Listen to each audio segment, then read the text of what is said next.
at all times, and all hands must be on deck to stop the looters of our wealth. We are blessed by the Almighty Allah with minerals and human resources. We are positioned for greatness. Nigeria is positioned to greatness, there's no doubt about that. And we have everything that should bring forth progress and prosperity for every Nigerian. Those stealing, embezzling, hiding, and carrying our wealth away are not our friends. We must stop them. We must stop looters from their continuous stealing of our commonwealth. We must stop the industry of corruption and briefcase investors by all means, and we shall surely stop them.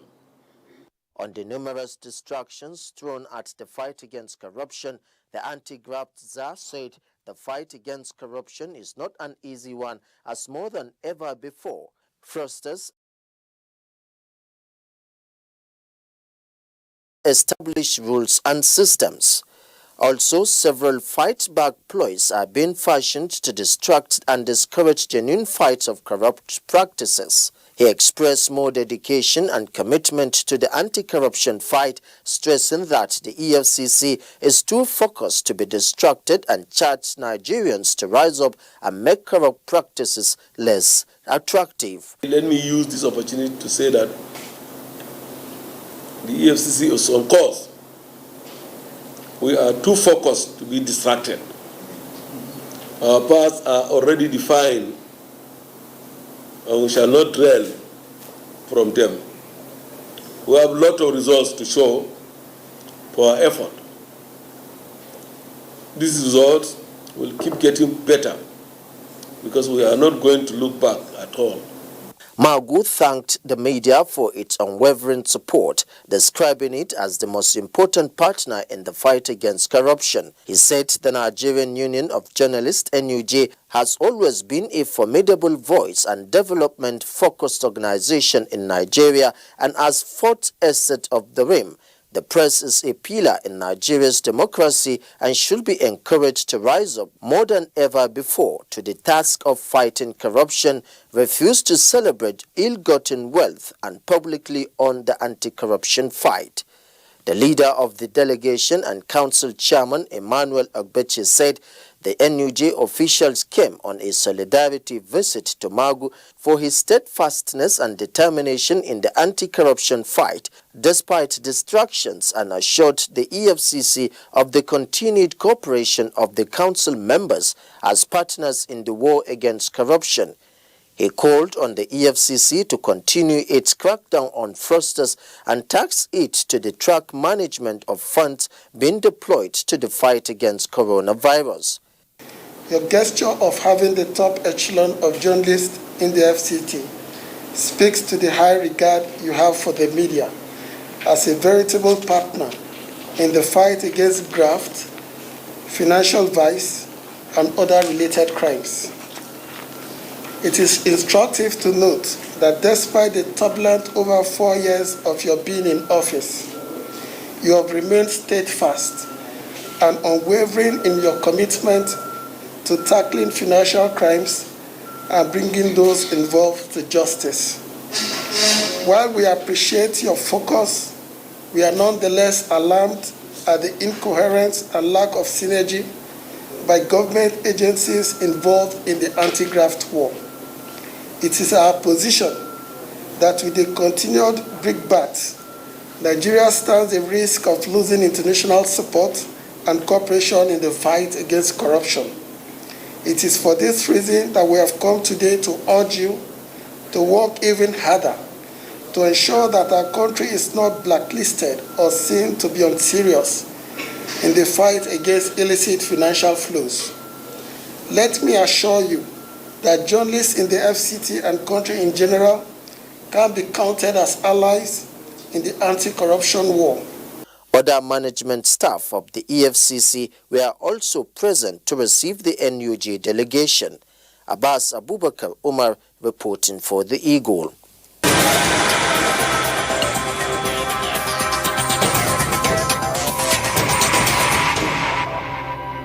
The former minister is being prosecuted by the EFCC on a 16-count charge of fraud and misappropriation to the tune of 714,670,014 naira 87 kobo. The witness, a legal practitioner, Tahir Umar Tahir, who served as senior special assistant to former President Goodluck Jonathan on Islamic Affairs and State House Mosque, explained his duties as special assistant and told the court that former President Goodluck Jonathan invited him to his office and discussed the security situation of the country with him, especially the activities of Boko Haram and religious intonation that had to do with hate speeches and inciting comments. Following the discussion, Tahir disclosed that he proposed to organize town hall sensitization across the 19 northern states and the 6 geopolitical zones through a memo dated June 30, 2014 on how the program will be executed, to which the former president approved. He revealed that a total of 359 million naira was approved for the sensitization and enlightenment, but that only 200 million naira got to him through Turaki, leaving a shortfall of 159 million naira. Tahir further told the court that it was on his recommendation that the government sent the money to the account of Turaki's ministry, given that only ministries operate account which such funds can be transferred to. He added that on July 7, 2014, a formal approval for the programs was conveyed to his office through the office of the Vice President, in which the Minister for Special Duties would carry out the assignment, a liaison with him as the Senior Special Assistant on Islamic Affairs. Tahir informed the court that the cost of 359 million naira for the programs was released by President Jonathan on January 2015, but was told by Turaki that the Ministry of Finance approved and sent only 200 million naira, following which Turaki transferred 150 million naira in 3 tranches to him. He added that on February 4, 2015, the remaining 50 million naira was approved and given to him in cash by Turaki's special assistant, Samson Okpeto. In the end, Tahir said he couldn't carry out the programs completely as the fund for it was not fully released. Speaking further, he disclosed that he was invited by the EFCC on November last year over the program and that the commission needed the payment vouchers for transportation and accommodation, participant signatures and video clips. Prosecution counsel MS Abubakar tendered before the court the witness appointment letter, schedule of duties, memo the witness sent to the then President Jonathan, memo he sent to Turaki, approval given by the then President, minutes of the then President's approval of the memo. All were admitted in evidence by the court. Justice Eko adjourned the matter to September 21, 22 and 23, 2020 for cross-examination of witness and continuation of trial. It would be recalled that Turaki SAN was arraigned on May 4, 2020 before Justice Eko of the Federal High Court, Abuja. Arraigned with him were his special assistant Samson Okpetu and 2 companies, Samti Essentials Limited and Pasco Investment Limited. Turaki SAN was the Minister for Special Duties and Intergovernmental Affairs from 2013 to 2015. He also served as the Minister of Labor from 2014 to 2015. Abbas Abubakar Umar reporting for The Eagle.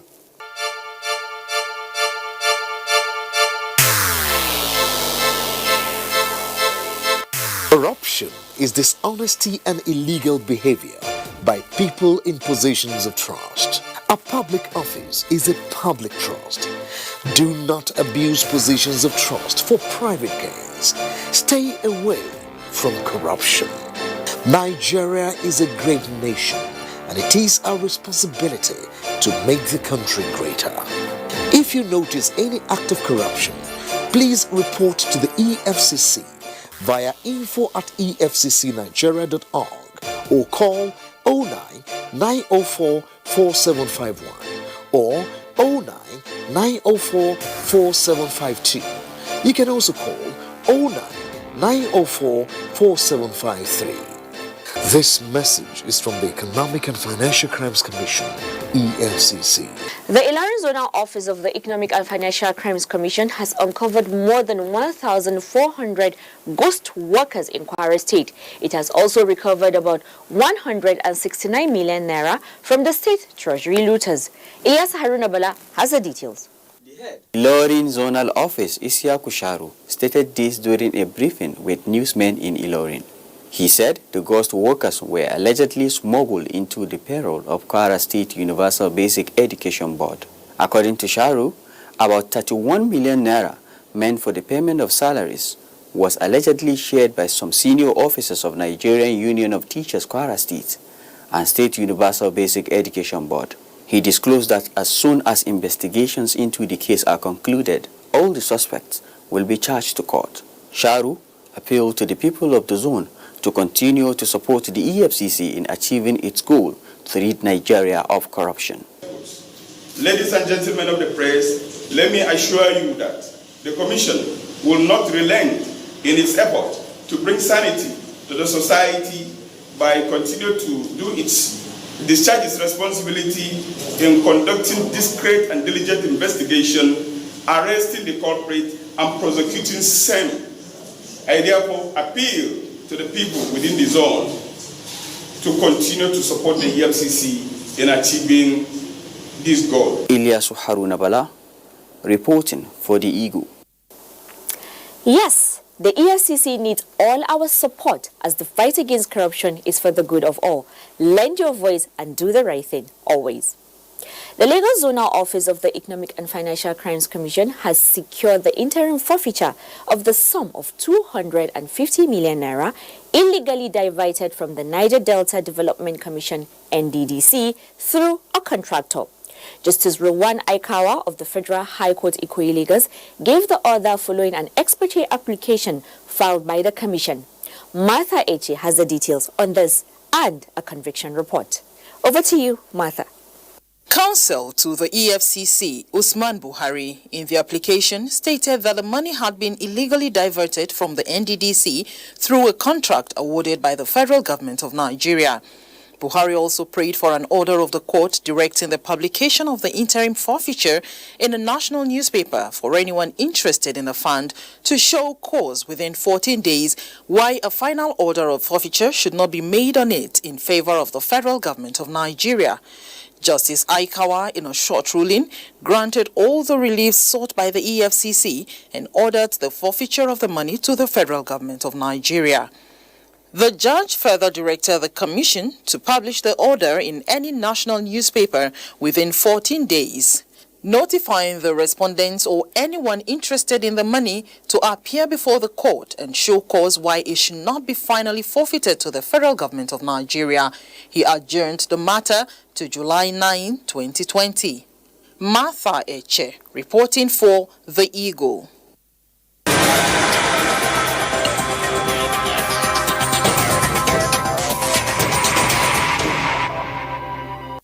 Justice O.A. Ikpaye of the Lagos State High Court sitting in Ikeja has convicted and sentenced a fraudulent land officer to 30 years of imprisonment for defrauding her client a sum of 32,900,000 naira only.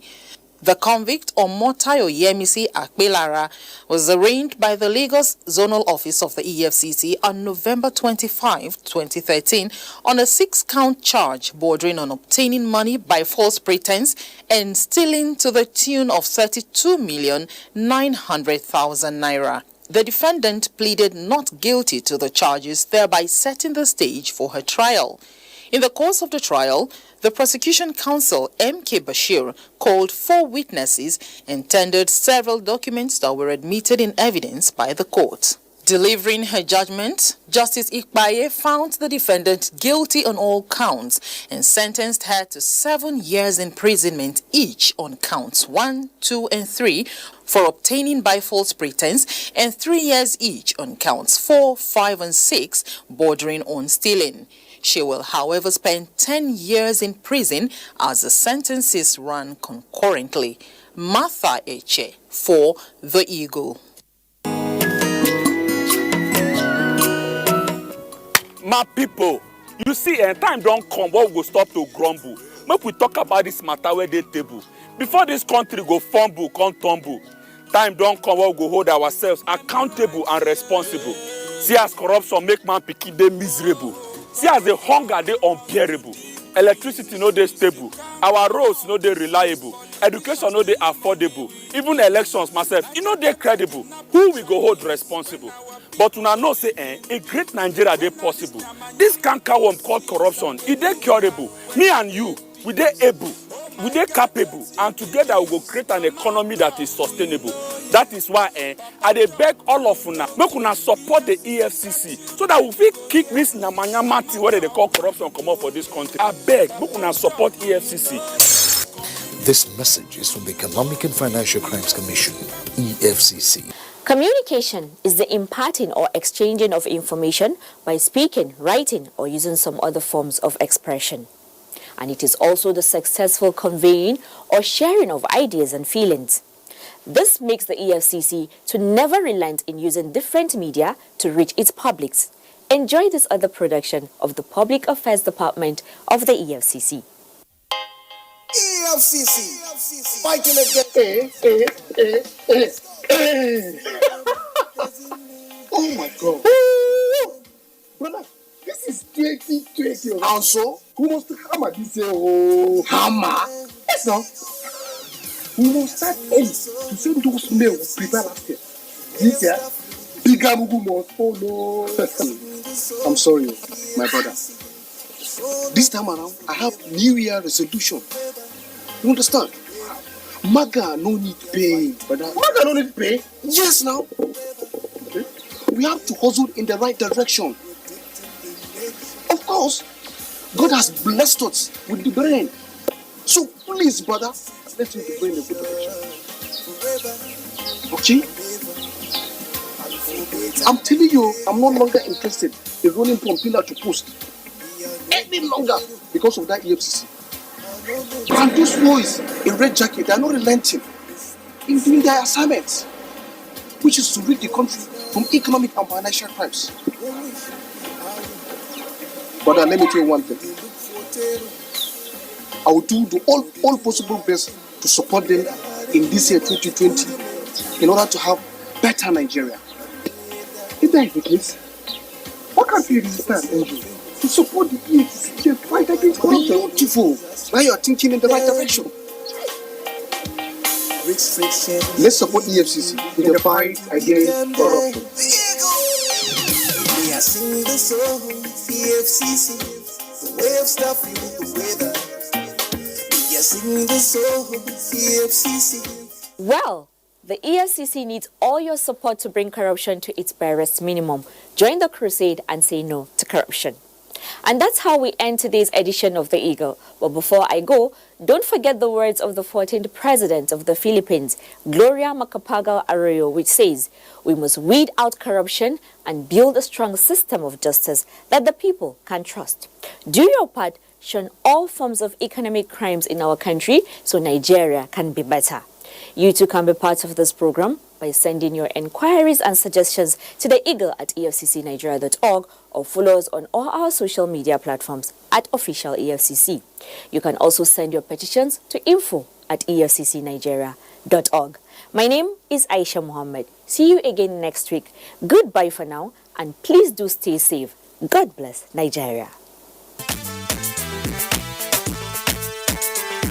In the midst of the coronavirus pandemic, information management is key. I'm Cyril Stober. Fatima Umar Buba. Joseph Johnson. Ian Ray John. Muhammad Kudu Abubakar. Jumbo Yusuf. My name is Kirian Umaya. Here in NTA, we're working very hard to make sure that everything we broadcast is accurate and up to date. Misinformation spreads very fast. The social media has been a huge conveyor of misleading information from one individual to another, then to another set of groups. In a short while, it goes viral, and before you know it, it is all over the world. There have been several misleading information on coronavirus, COVID-19. Recently, The misconception of 5G as a cause of coronavirus is becoming widespread. Another is the belief that hot beverages and alcoholic drinks are internal cleanser for COVID-19, thereby leading to excessive consumption of these drinks. The use of local concoctions as treatment for COVID-19 are yet to be scientifically proven. However, there has been several theories about the efficacies of these concoctions.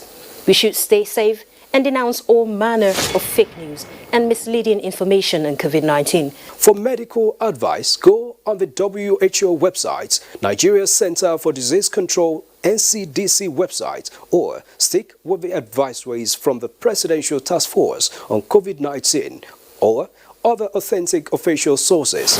NTA is one of them. You can follow us on all our social media platforms: Facebook at NTA Network News, Instagram at NTA Network, Twitter at NTA News Now, YouTube at NTA News Online, or visit www.nta.ng. For live streaming, visit www.nta.ng/live. Now, you can stay updated on the go, be it on your TV, iPhone, laptop, or iPad, or download the NTA mobile application from your Play Store or App Store. NTA, you can beat the rich.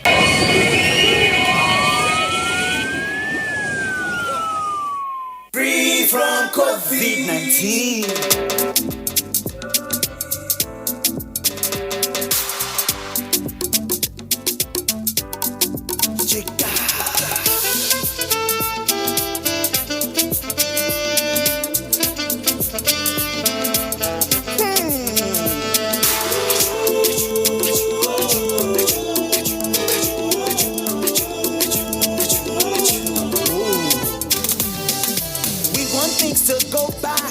Be like before, but these times are hard. Stay safe and let's endure. So social distance, oh my brother. Wear your face mask, oh my sister. Wash your hand well, my brother. We want to be free. We want to be free. We want to be free.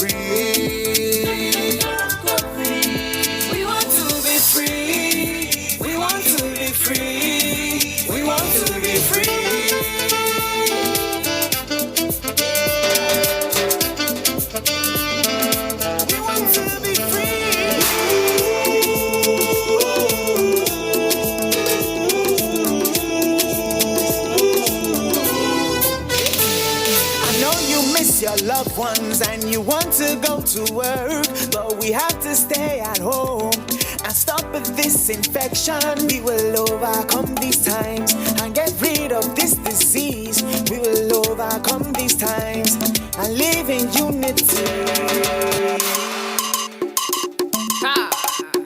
We want to be free. We want to be free. We want to be free.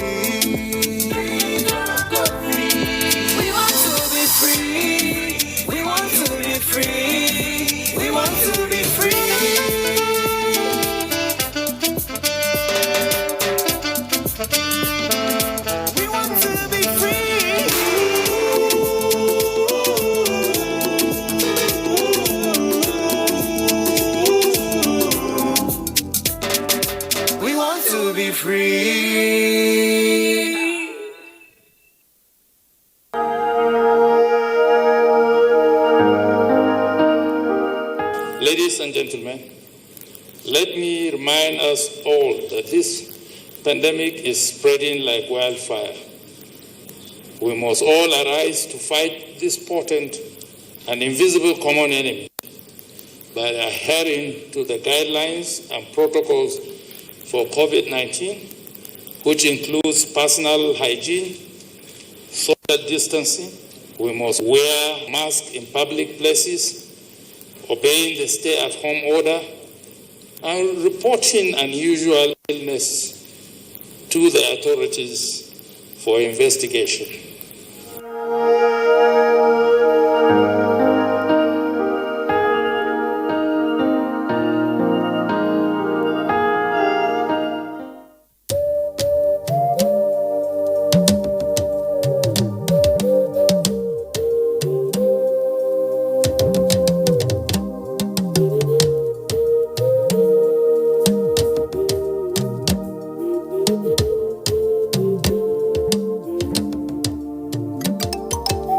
Do you not know that our enemies have no face? They are indigents of no state. They come from no place. And if this boat capsizes, every one of us will go under. So when the drums sound, let everybody answer. Do not say, I am the Iroko when the forest is burning. Do not say, I am the Obeche when the forest is burning. Our differences will not stop us from perishing together. So when the drums sound, let everybody answer.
Good evening, a very warm welcome to you. Thank you for joining us on Nationwide on the network service of the NTA. I'm Ruth Aguela.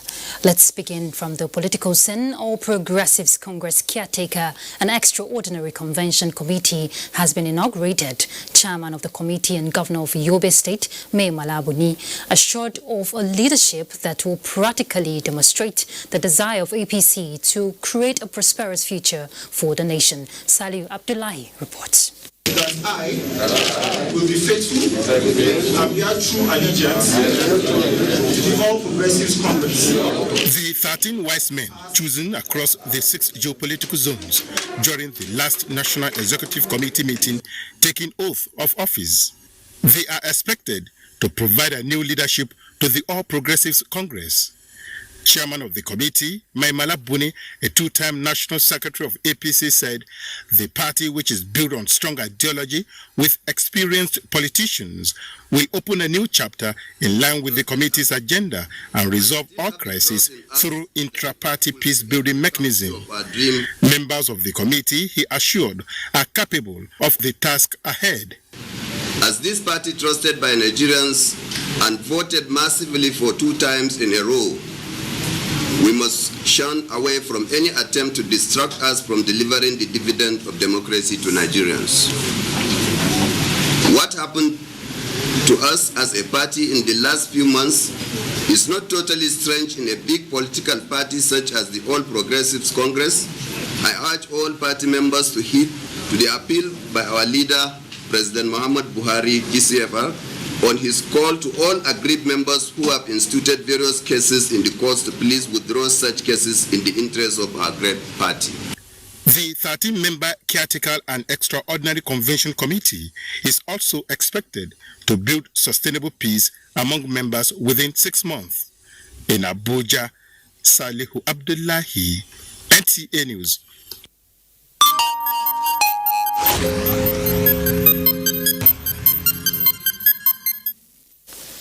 Now to COVID-19 update. As at 11:28 p.m. yesterday, 490 new cases of COVID-19 were announced by the Nigeria Center for Disease Control, bringing the total number of confirmed cases in the country to 24,567. In the breakdown, Lagos has 118, Delta 84, Ebonyi 68, the FCT has 56, Plateau has 39, Edo 29, Katsina 21, Imo 13, Ondo 12, Adamawa 11, and 8 each in Osun and Ogun states. Rivers has 6 new cases, Kano has 5, with 3 new cases each in Enugu, Bauchi and Akwa Ibom states, while Kogi, Oyo and Bayelsa states recorded 1 new case each. Lagos remains top on the COVID-19 chart with 10,144 cases, followed by the FCT with 1,792 and Oyo with 1,306 cases, before Kano, which has 1,200 COVID-19 cases. 9,007 recovered patients have been discharged, with 565 deaths recorded so far. Nasarawa state government says residents should not live under the illusion that the fight against coronavirus pandemic is over, with increasing cases reported daily. Now, this is coming as Governor Abdullahi Sule met political appointees who agreed to 50% salary cut to support initiatives. Let's hear from Aliyu Tijani Mohammed. Over the past few weeks, government relaxed restrictions to ensure residents return to their businesses and other legitimate undertakings. However, while the government notes increasing cases, Governor Sule says people should take responsibility to stay safe and contain spread. Karu and Kefi having this proximity to the federal capital had always been our major concerns. But unfortunately now from the results, Lafia has overtaken Kefi. Therefore, Lafia is the seat of government, and it should bother us because of the way people have continued to mingle freely with others. Deduction of 50% salary of political appointees is commencing immediately as they commit to making sacrifices for welfare of the people. The governor says more palliatives will be distributed to reduce impact of the virus across the state. In Lafia, Aliyu Tijani Mohammed, NTA News. And in Ebonyi State, 24 frontline health workers have been infected with the coronavirus. Governor David Umahi announced this in a meeting with health workers, officials of NCDC, and all the stakeholders in the fight against the pandemic in Abakaliki. Kinsley Okoro reports. Governor David Umahi expressed worry over the alarming number of cases of COVID-19 in the state, says government may be forced to shut down worship centers and markets if the people continue to violate coronavirus protocols. We have lost some people, in this COVID, and it's very frightening. Not due to our own making, but a lot due to carelessness and people not taking this thing very seriously, and it's very unfortunate. At present, about 24 health workers are already tested positive. He reassured the Ebonyi people of government's resolve not to leave any stone unturned in containing the virus. In Abakaliki, Kinsley Okoro, NTA News. Lagos is our first stop on Nationwide as we join Ruth for more Nationwide. Namesake?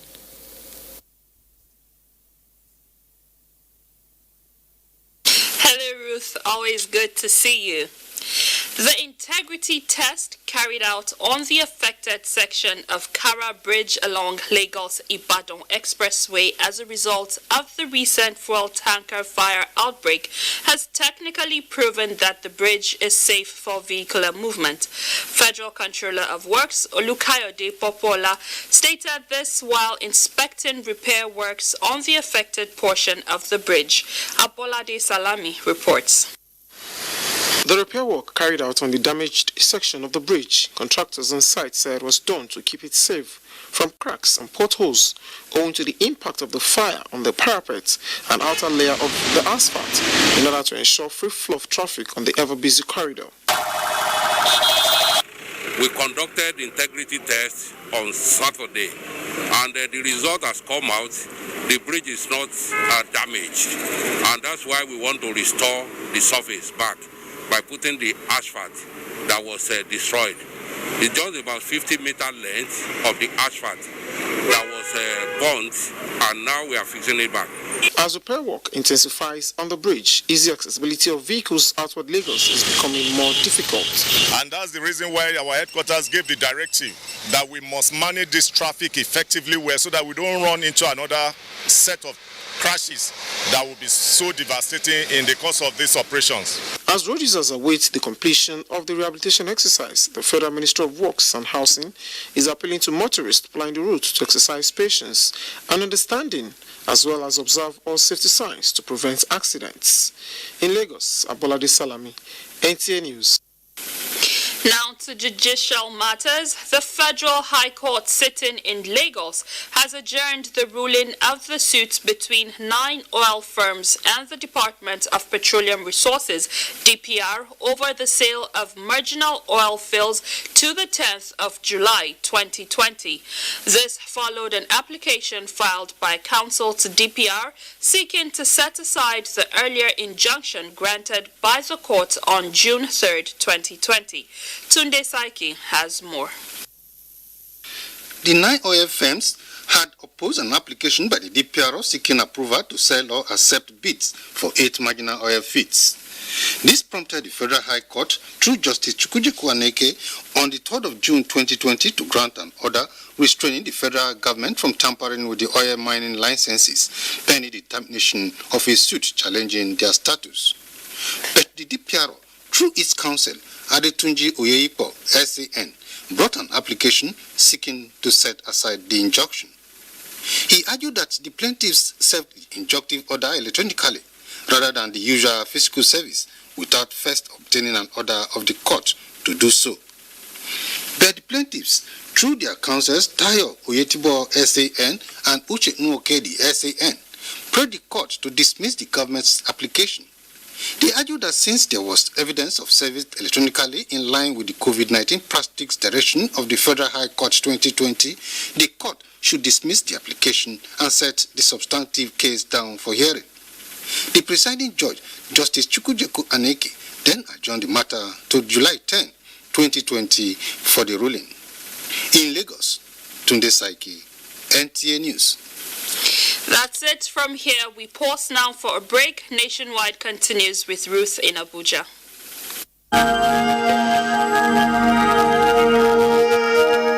I wish to once again commend the frontline workers across the country who, on a daily basis, risk everything to ensure we win this fight. For those who got infected in the line of duty, rest assured that government will do all it takes to support you and your families during this exceedingly difficult period. I will also take this opportunity to assure you all that your safety, well-being, and welfare remains paramount to our government.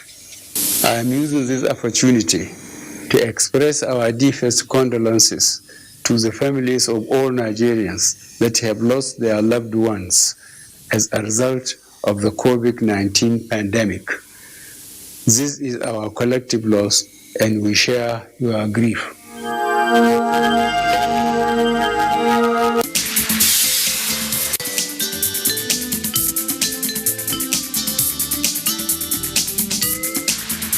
Tuesday Live this week, job creation in the face of COVID-19. What are the mechanisms in place in creating sustainable jobs for economic development? What are the envisaged challenges, prospects, and projects? Join us on NTA Tuesday Live at 10:30 p.m. Don't miss it.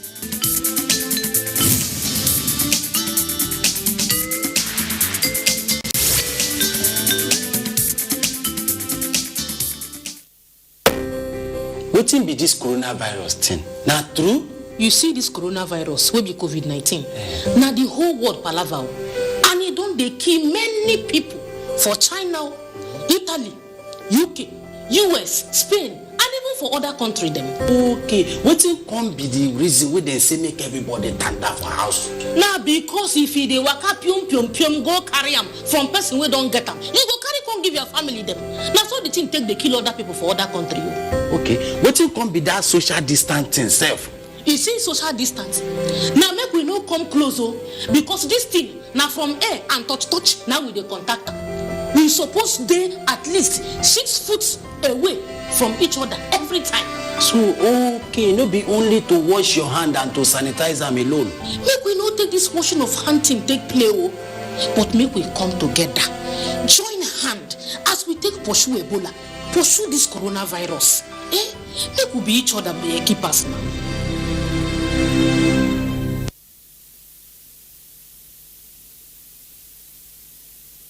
We have observed the lockdown. We have practiced the measures in order to curb the spread of the virus, but we can do better. The coronavirus spread is increasing daily, and only together can we cut down the numbers and defeat the spread of the virus. Remember, COVID-19 is not a death sentence, and a recovered patient cannot spread the disease. Do not stigmatize. Do not hesitate to report any case, or if you have come in contact with anybody that has been infected with COVID-19. If you have cough and fever, please stay at home and call your state hotline. Find state numbers at www.covid19.ncdc.gov.ng. Remember, it is for your own good and for the good of every Nigerian. Let us do better and defeat the virus. Together, we can do this. This message is brought to you by the Nigerian Television Authority, NTA, Africa's largest television network. Shabi, you still come back to this house? Yeah, so you cannot even support your husband, eh? Support who?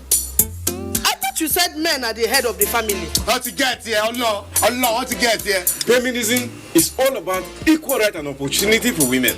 Settle your matter in your home. You can't keep comparing Agatha and Uchechi. Agatha is Agatha. Uchechi is Uchechi.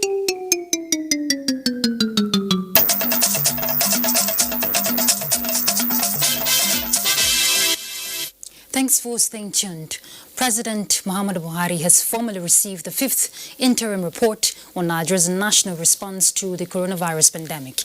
The report was submitted by the Presidential Task Force on COVID-19, led by the Secretary to the Government of the Federation, Boss Mustafa. The report contains the progress made so far by Nigeria in the fight against COVID-19, challenges encountered, and the options available on the best way forward. State House correspondent Adamu Sambo reports that the second phase of the gradual ease of the lockdown, which was for an initial period of 1 month, ends today. In the second phase, now subject to review, government had relaxed restrictions on banking operations and worship places, but retained a nationwide curfew to limit social interactions and therefore reduce the risk of the transmission of the virus, which is now on community transmission level. It had also removed restrictions on the movement of essential goods and services. Briefing journalists after the engagement with the President, Chairman of the Task Force and Secretary to the Government of the Federation, Boss Mustafa, hinted that going forward, the country may witness what he called precision coronavirus lockdown after only specific cancelled areas with high infection rate.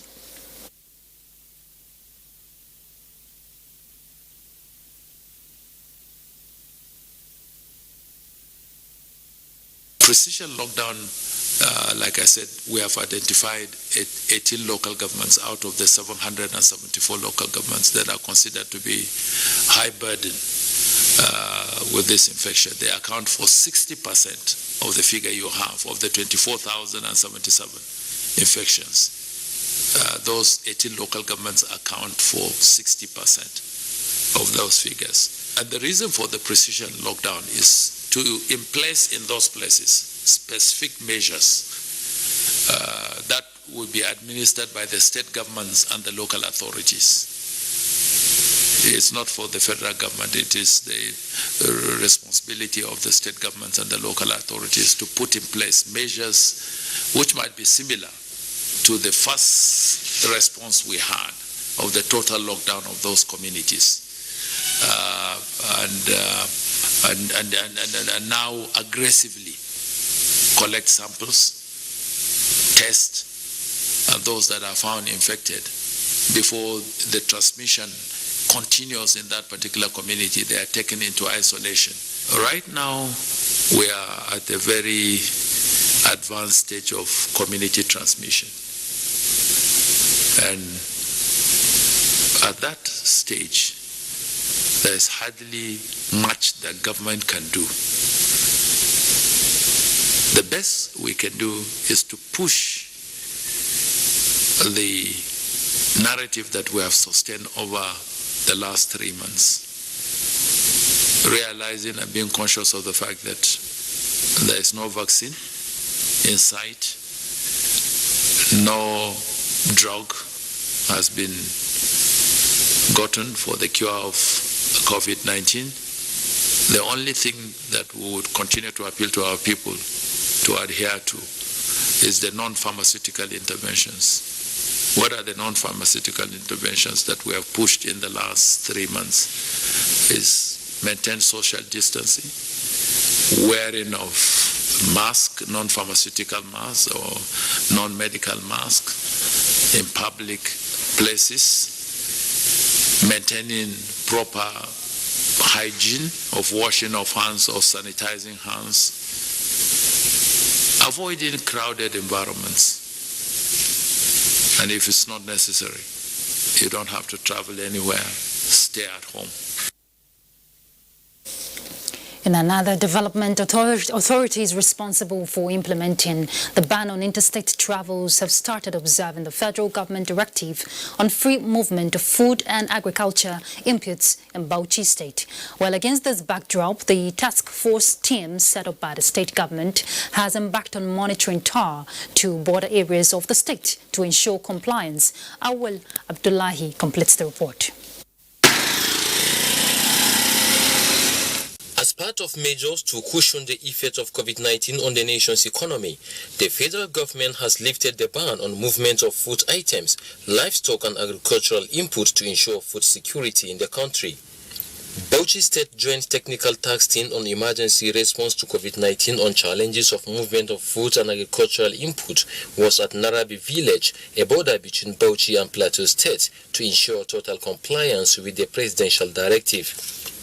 Leader of the team, Deputy Commissioner of Police Mohammed Yakubu, expressed their commitment toward effective service delivery. Bauchi State Director of the Federal Ministry of Agriculture, Mohammed Yusuf, said free flow of agricultural input is key to achieving food security, hence the need for all hands to be on deck in supporting government policies and programs.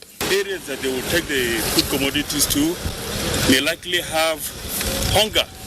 So that is why the federal government said that we should make sure that these food commodities are not in any way interfered along the road.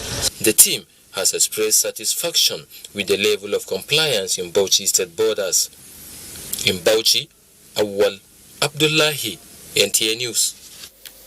Abia State Command of the Nigerian Security and Civil Defense Corps has paraded 2 suspected child traffickers in the process of selling a day-old child and is on the trail of the mother believed to be in a baby factory in Aba to rescue her. Steve Lona Wankolo reports that the command of the NSCDC disclosed this in Umuahia, the Abia State capital. Let's see that. Briefing newsmen on the incidents, Commandant of the Abia State Command of the Nigerian Security and Civil Defense Corps, Nnamdi Nwanuku, said that 2 of the arrested child traffickers, Michael Okeke and Amarachi Uche, were apprehended following a tip-off from the command's undercover operatives in Aba, while they were discussing with the supposed lady buyer to sell the baby girl for 800,000 naira. The arrested suspects are saddled with negotiating for buyers and general sales for the baby factory. Because of the situation makes me to do this. Efforts are being made to trace the mother of the baby, who is believed to be in one of the baby factories in the state, and whose consent was not sought before the baby was taken away. Similarly, an 18-seater bus with the registration number Abia KWU311XA has also been recovered from a robbery gang. Some of the suspected robbers who disguised as passengers boarded the bus heading to Umuahia. 2 of the suspected robbers struggled the steering with the driver, overpowered him, and drove the bus dangerously into a ditch. Some of the items recovered from the fleeing suspects include an undisclosed amount of money and a mobile handset. In Umuahia, Steve Lonai Waokolo, NTA News. Let's head to Sakwato to join Sadia for more on Nationwide. Thank you, Ruth. The ravaging coronavirus pandemic has continued to slow down growth and development of many subsectors of Nigeria's economy, with dwindling internally generated revenue in many states. In Kebbi State, Nuratanko Kili takes a look at negative effects of the pandemic on smooth takeoff of the state's biofuel production from cassava. The report. The Kebbi State government had in 2018 signed a memorandum of understanding with the NNPC for biofuel production from cassava and sugarcane, with an estimated internally generated revenue of about $1 billion accruable to the state annually from the partnership. One of the things we are considering is the machines that will be, so to say, self-contained, that will not rely on any exogenous power supply. The machine should be able to supply, to produce ethanol, produce its own power, and possibly give power to the neighboring communities. The project, expected to have commenced at the end of this year, will however be shifted to an undisclosed date as a result of delay in some processes occasioned by a global economic shutdown to contain the spread of COVID-19. Has impeded the progress of the work, but that is just an impediment. It is not a problem that is insurmountable. But now I think things are beginning to normalize, and very soon we'll get cracking again. To the people of Kenya and Gwazao communities in Dankosegu local government area of Kebbi State, where over 40,000 hectares of land were earmarked for cultivation of cassava, the hope is still alive, with fervent prayers to see to the end of the pandemic for the project to take off. The commencement of the biofuel production in Kebbi State is not only expected to boost the state internally generated revenue, but create thousands of jobs for the teeming populace. Nora Tanko Wakili, NTA News.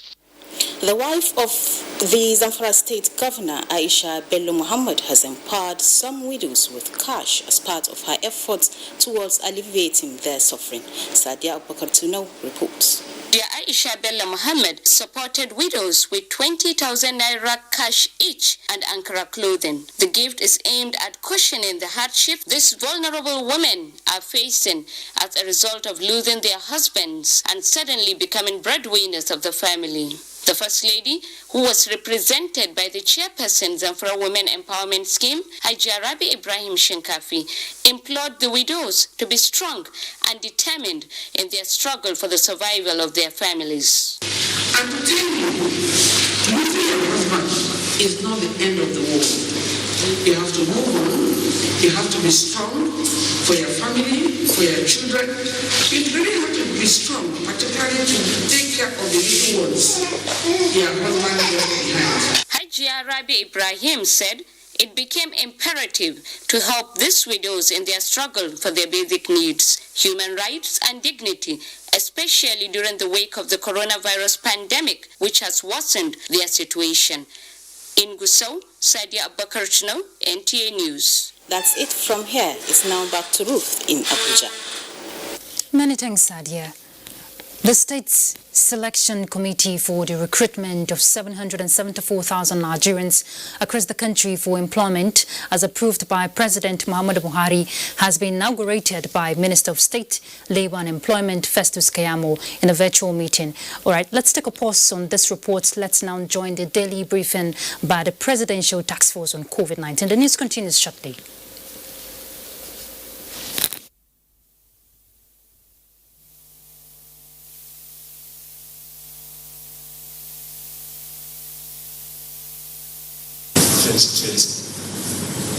Particularly to our colleagues. Welcome back from the dry run in Lagos. We thank God for joining us. This afternoon's national briefing is going to be slightly modified because a lot of messages will be conveyed. So what we'll do today is to have the chairman of the Presidential Task Force and Secretary to Government of the Federation to deliver his remarks. Thereafter, the National Coordinator will expand on certain areas, especially the guidelines that will be unveiled today. The second segment will be the question session, where we'll take questions from you before we invite ministers. The questions are directed at them to respond accordingly. So this afternoon, I now invite the Chairman of the Presidential Task Force, Secretary to Government of the Federation, to the podium to make his remarks. Mr. Chairman.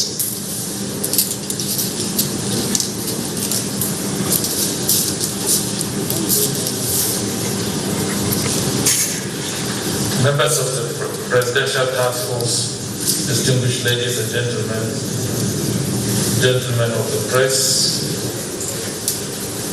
let me once more welcome you all to the national briefing by the Presidential Task Force on COVID-19 for Monday, 29 June 2020. When the Presidential Task Force briefed the nation on 1st June 2020, we informed you that Mr. President had approved, amongst others, that we should proceed into the second phase of eased lockdown for a period of 4 weeks to enable the Presidential Task Force to evaluate the development properly and continue to ensure balance between lives. We also cautioned that the gradual relaxation was subject to review should development warrant it.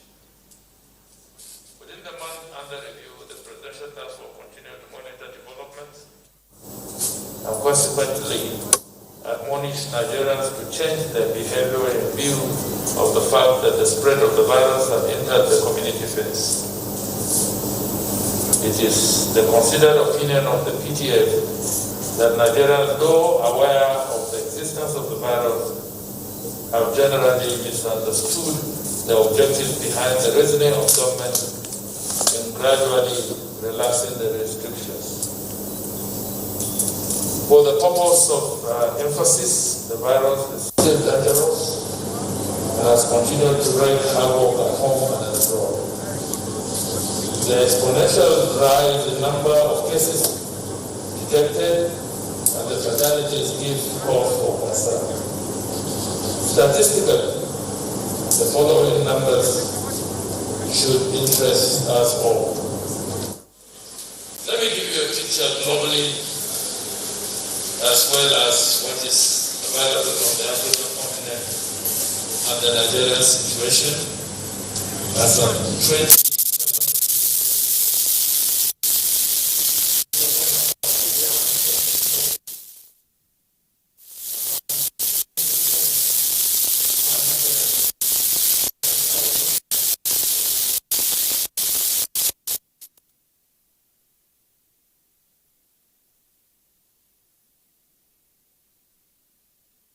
Stand at 375,390,000, and the Nigerian statistics is 24,077. And the same then fatalities globally stand at 502,189, while on the African continent is 9,229.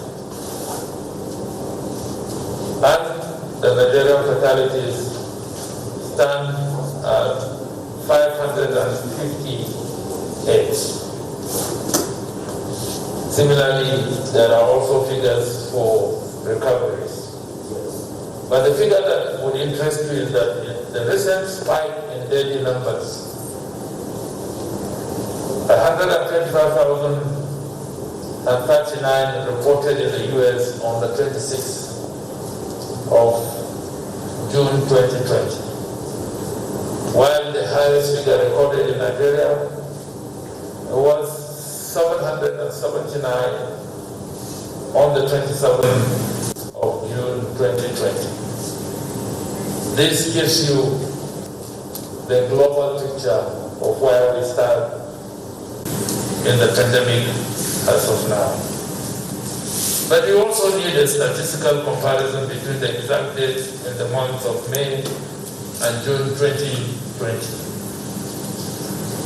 so that you can have a better understanding of the dangers that the pandemic or COVID-19 portends.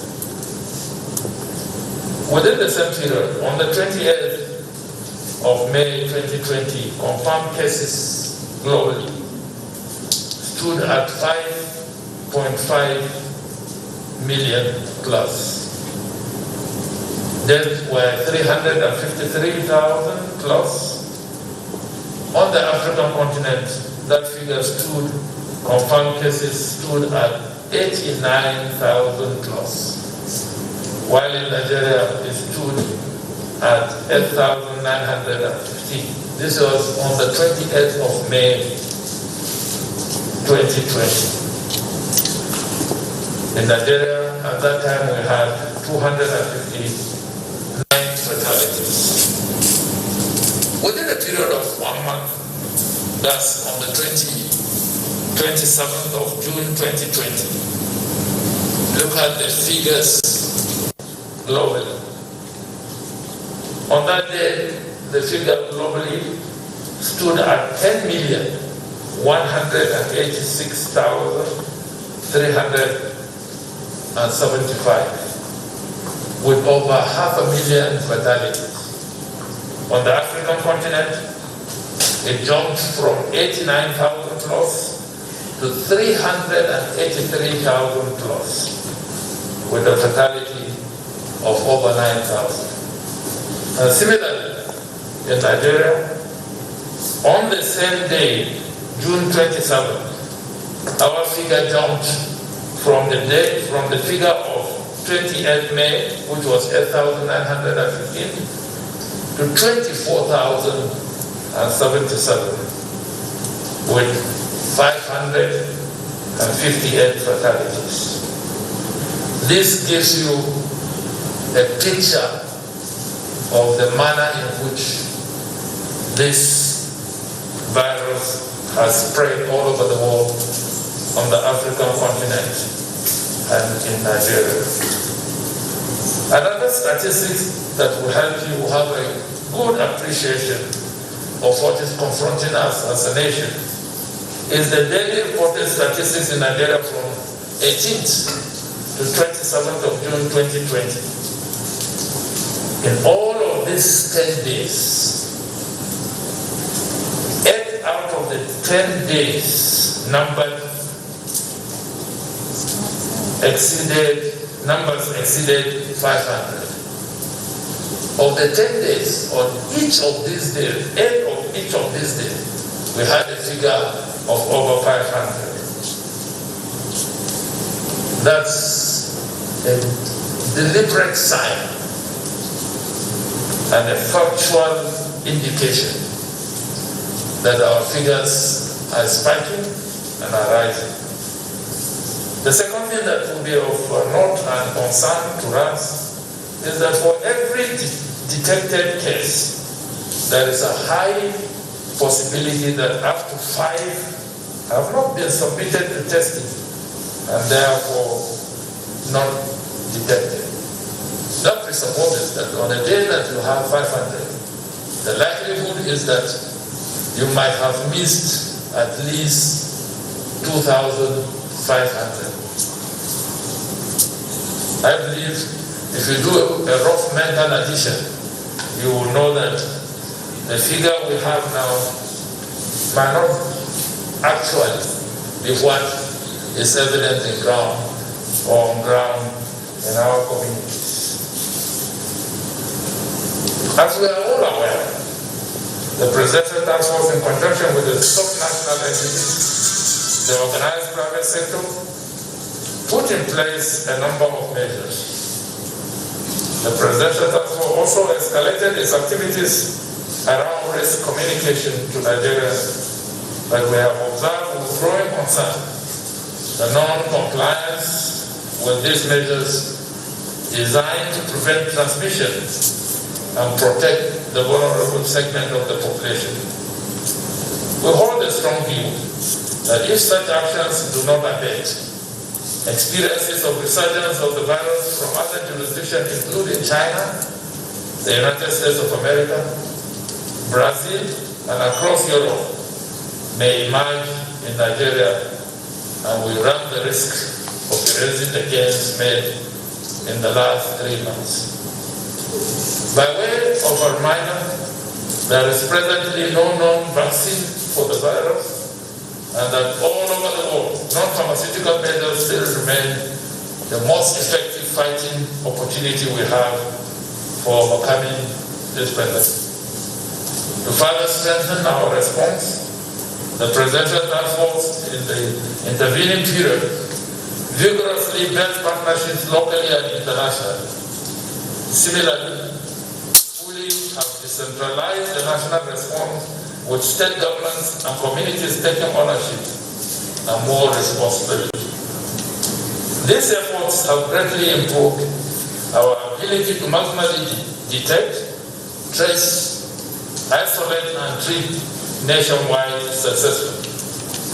The Presidential Task Force has also continued to pursue the strategic thrust of telling, that's communicate, tracing, identify, treating, that's managing cases with a stronger focus on precision interventions in the high-burden local governments within identified states of restriction. This precision intervention will be signposted by 1. Aggressive scaling up of efforts to ensure effective community protection and sensitization, and 2. Increased provision of support and guidance to states in their response to the outbreak. Ladies and gentlemen, the focus on the important roles to be played by the states is underscored by the following considerations. 1. The spread has entered the community phase, which only states and the local governments should drive. The inaction of a particular state could endanger its neighbors and compromise the entirety of the response. 3. States will be encouraged to make considerable efforts to ensure a push for compliance with the guidelines issued by the Presidential Task Force. And 4. States must also take greater care in leading on public health measures in the local governments under their jurisdictions by working on surveillance, case finding, testing, isolation, tracing, and quarantining contacts. And 5. The federal government will predicate its resource deployment to states on the level of compliance and the extent of collaboration received on this public health emergency. Notwithstanding the challenges faced in the last 1 month and the fact that Nigeria's statistics have been on the rise, substantial progress has been made in the following areas. 1. Harnessing of data which shows that 60% of the confirmed cases are in a handful of local governments in the country, 18 out of 774 local governments nationwide, and putting in place targeted interventions. 2. Increase capacity to detect, test, and trace those infected with the virus through the activation of 38 molecular testing laboratories, resulting in the raising the test count nationwide in excess of 130,000. 3. A shift in focus to a targeted community-based approach to enhance risk communication. 4. Increased collaboration with the legislature, state governments, and the organized private sector. 5. Activation of a new cost-effective policy on the evacuation of returning Nigerians. And 6. Increase awareness of COVID-19 among the population. 7. Cushioning the socio-economic impact of the restrictions through the provision of palliatives to the vulnerable members of our various communities nationwide. And 8. Successful reopening sectors of the economy despite initial challenges in areas such as banking sector, industry, and agriculture. Today, the Presidential Task Force submitted its 5th interim report to Mr. President for his consideration. In the report, the PTF specifically reviewed the issues around the general level of compliance with prescribed measures while taking note of the following. 1. Implication of the lack of general compliance with measures. 2. The global and domestic developments, especially in the area of rising statistics. And 3. The continued restriction in the education and transportation sectors, as well as for activities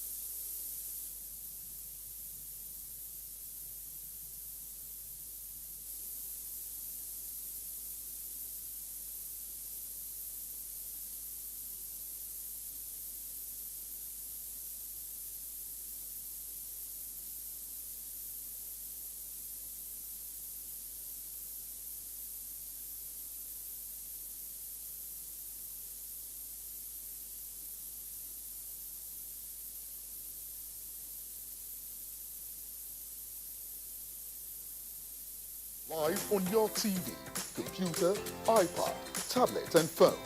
Log on to visiontv.co.uk and click on Entertainment, then NTA. You can also download the iOS or Android app on your mobile devices to watch NTA International on the go, anywhere in the world. NTA International, your window to the world.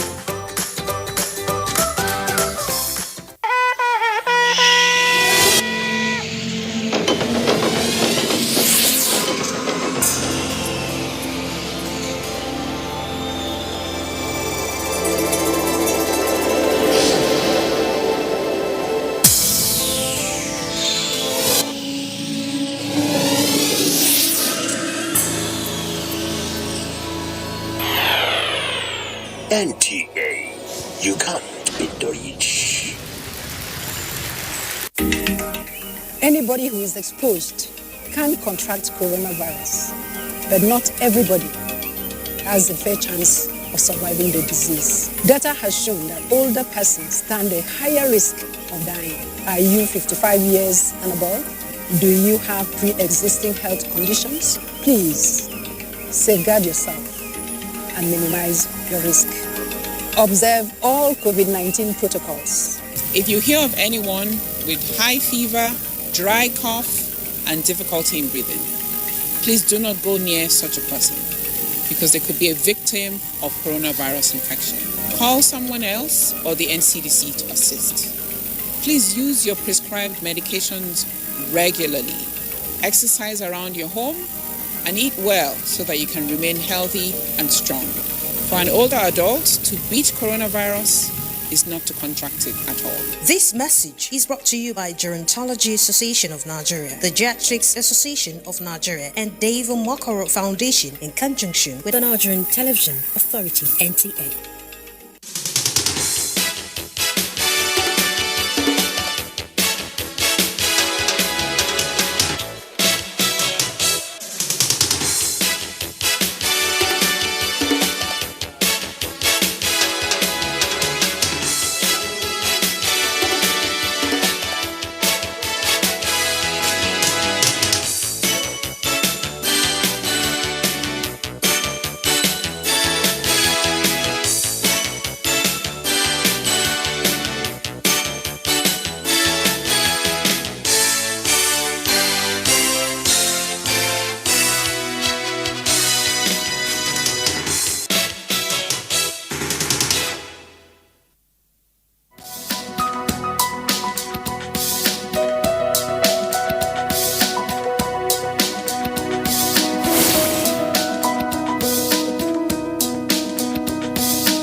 We seem to be having challenge there with the PTF briefing. Let's continue with the news. The State Selection Committee for the recruitment of 774,000 Nigerians across the country for employment, as approved by President Muhammadu Buhari, has been inaugurated by Minister of State, Labour and Employment Festus Keyamo in a virtual meeting. Kenneth Nanim reports that the committee members have 3 weeks to compile names of the prospective beneficiaries.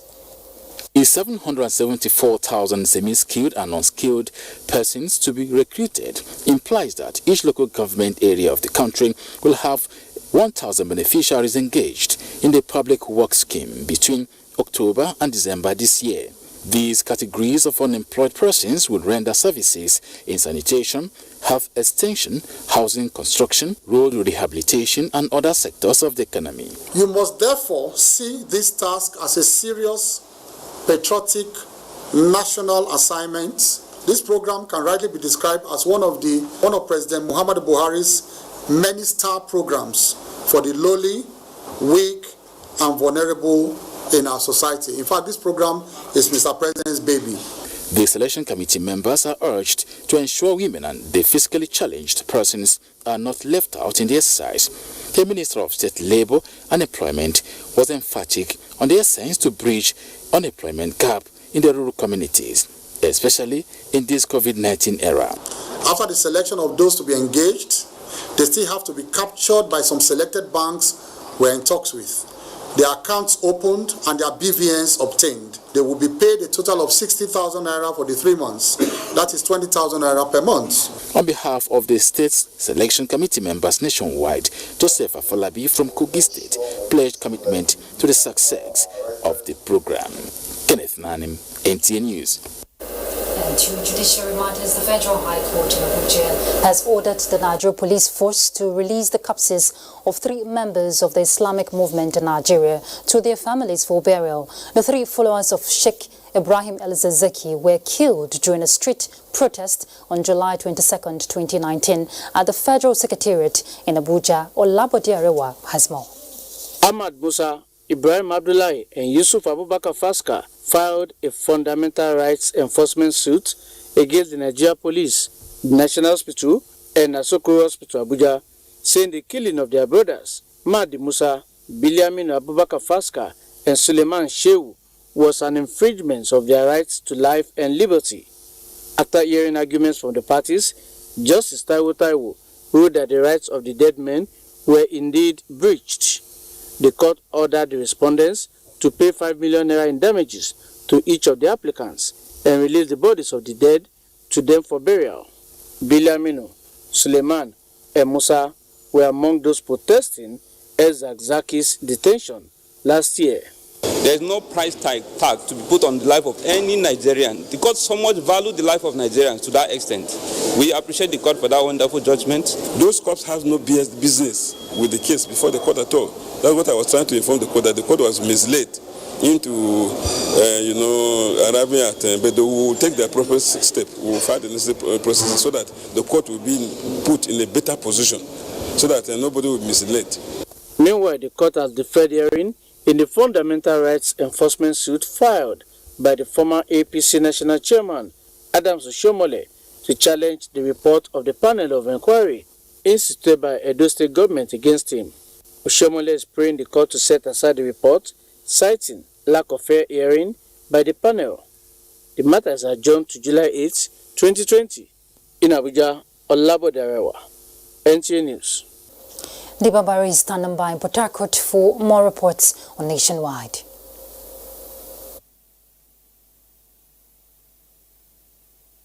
And welcome to Port Harcourt. There are indications that domestic flight operations will soon reopen at the Port Harcourt International Airport on Magwa, in line with the new COVID-19 template set by the federal government for 4 airports in Nigeria. Kingsley Amadio visited airport reports that preparation is almost completed, even as stakeholders pledged commitment to the new protocols. The Nigerian Civil Aviation Authority suspended the earlier June 21 date, saying it will go ahead when it can confirm that flight operations can be conducted in a safe, secure and organized manner. A visit to the Port Harcourt International Airport on Magwa revealed that the authorities have marked out the 1.5 meters physical distancing protocol alongside providing non-medical COVID-19 facilities at the airports. Arrangements have been put in place in line with the COVID-19 protocol. From the entrance, those who don't have any business to do with boarding the flight would not be allowed beyond this point. To our customers, the passengers, stakeholders, I'm telling them the stage of our preparedness, that we're hungry to receive them in the terminal, and to tell them that the terminal is safe, the terminal is secure. There are also trainings ongoing and stakeholders engagement to ensuring that everyone complies with the health safety requirements. And whoever is coming to patronize or do business with us to know what you should have in mind coming here. And we look forward that the Federal Airport Authority too are actually going to provide some things for us that will enable us to work with it. Part of the measures put in place to reduce crowd at the airport include the allocation of flights to operators, restriction of non-traveling passengers to the terminal building, and physical distancing at the car park. In Port Harcourt, Kingsley Amajiri, NTA News. The National Human Rights Commission has called for action from relevant stakeholders against the rising incidents of rape. This time, the commission wants parents to desist from settling out of court with perpetrators of the act. Again, Kingsley Amajiri reports. The rising cases of rape and murder of some victims have become a national concern. This necessitated the advocacy visit by the National Human Rights Commission to NTA Port Harcourt Network Center. This is to encourage the media to intensify enlightenment campaign against the crime, by also urging the victims to reach out to agencies such as the Commission for necessary legal action. We are now advocating to muzzle up support from all relevant stakeholders to raise awareness around it and call for action for those responsible for doing any particular thing, particularly prosecution, psychological help for victims and all other things related to it. The Commission also seek efforts to protect the boy child from such abuse. Keen observers insist that until stiffer sanctions are meted against perpetrators of the offense, rape will still remain a recurring decimal in the society. In Port Harcourt, Kingsley Amajiri, NTA News. And that does it from Port Harcourt. It's back to Ruth for the rest of the news. Good evening. Thank you, Dibabari. Godfatherism over time has been generally condemned by the public, but public analysts on NTA's Good Morning Nigeria believe that, on the contrary, Godfatherism could also impact the electoral. Will maintain normal working hours based on the curfew arrangements, apart from government offices that will have a separate working hour schedule. But offices must maintain working at 75% capacity. For banks and financial institutions, they will operate normal working hours with no change. For government offices, there is no specific change. Working hours remain 9 a.m. to 2 p.m. with from grade level 14 and above.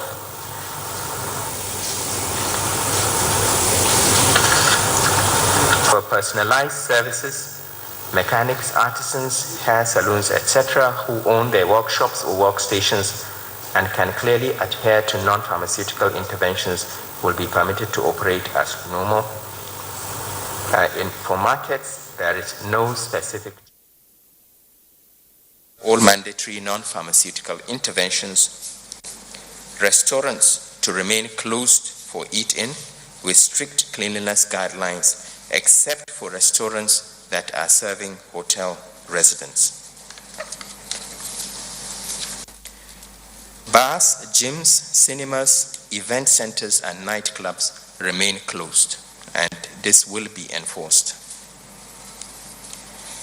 For educational activities, daycare and primary schools, all daycares and primary schools to remain closed till further evaluation. Schools are encouraged to continue with e-learning and visual teaching, but pupils may proceed to take the National Common Entrance as soon as is feasible, provided there is compliance with issued non-pharmaceutical interventions.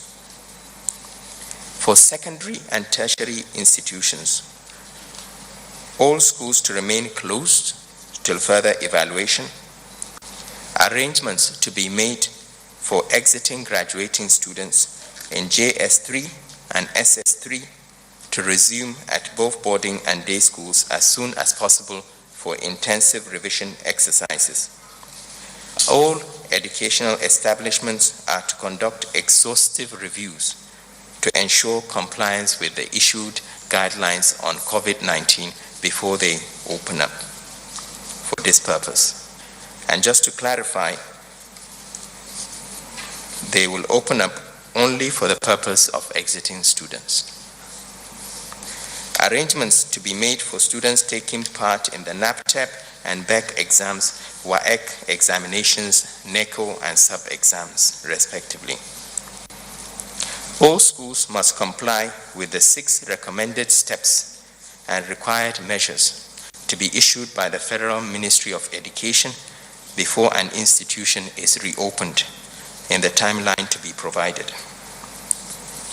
For churches and mosques, no specific change. Phase 2 remains. For recreational parks / communal sports, restriction on communal sports remains, and as well as the restriction on recreational parks until further evaluation. For funerals and weddings, no particular change. It's funerals and weddings to be limited to 20 people, including close family members. In summary, the PTF has recommended to Mr. President, and Mr. President has approved the extension of phase 2 of the response with minor modifications. We are requesting for full compliance by the general public. We have to get this right this time round. We really need to stop playing Russian roulette with our lives, because if we continue to expose ourselves to COVID, there's no doubt that people will die. We also call on all the political leaders, the community, and religious leaders to continue to support us, the PTF, to make sure that the communities are aware of the risks and compliance is improved.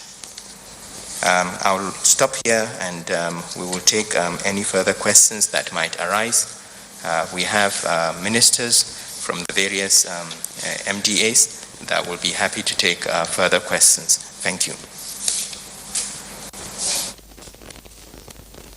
Thank you very much, National Coordinator. Today is a loaded day, and we will urge that you kindly restrict your questions to issues raised in the remarks of the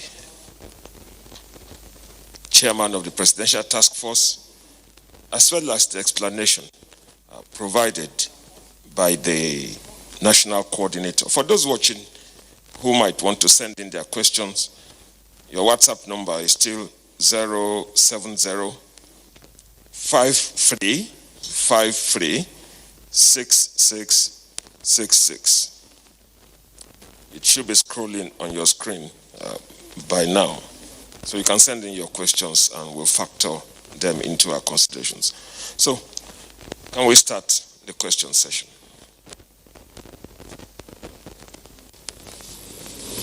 Good evening, sirs. My name is Friday Okerigbe. I'm a reporter with Channels TV. I would like to take the National Coordinator on to respond to my first question.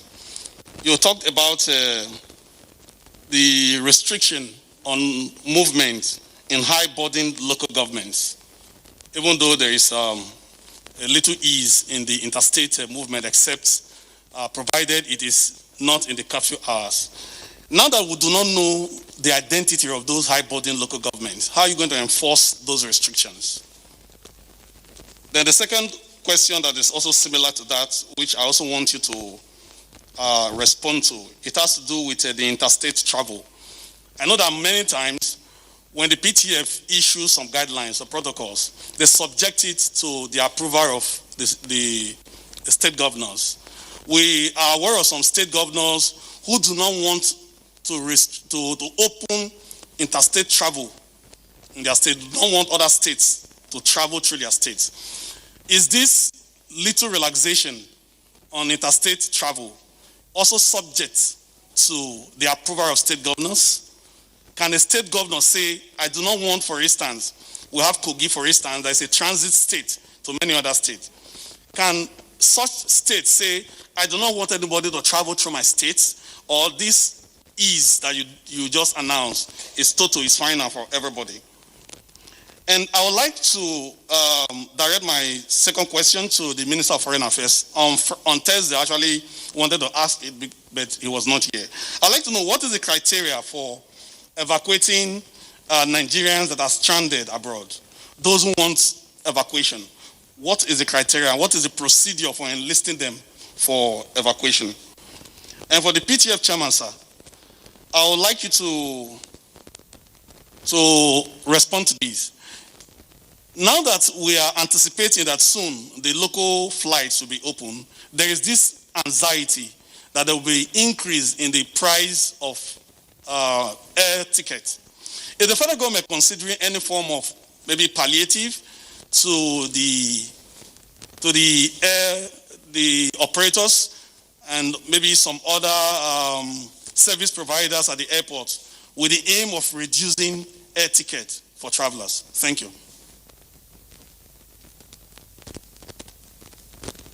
Good evening, sirs. Chairman of the PTF and other members of the PTF. My name is Yemi Adebayo from AIT. My first question is to the SGF, sir. For many of us who had followed the briefing by the PTF, we understand the fact that enforcement of these guidelines perhaps is a major problem. During the first phase, we had an extension of a week or two. Now the second phase, we are having another 4 weeks extension. Despite this, the figures of confirmed cases keep going up on a daily basis. Are you confident, or are you saying, sir, that the extension would afford public health officials or the health ministry the opportunity to further harness the opportunity that they have in addressing some of the issues that we have as it stands? Because it's one thing for us to roll out the fresh guidelines, and it's one thing for us to see the results. Do you think this extension would help in fighting this virus? Then I think the second question has to do, someone wants to know, on Saturday, the PTF team were at the airports in Lagos and in Abuja.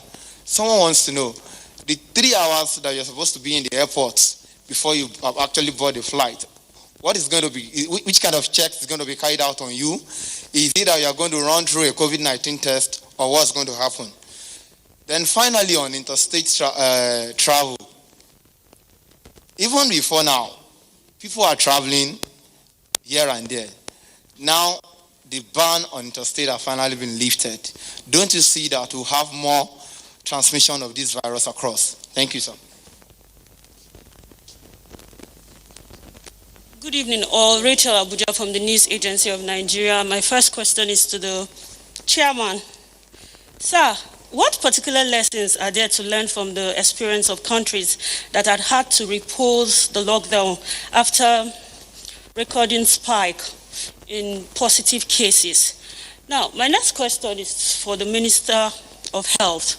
Sir, regarding the team of experts inaugurated, headed by Professor Tomori, I would like to know specifically, what has their suggestion and contribution be in this fight against COVID-19? Many thanks.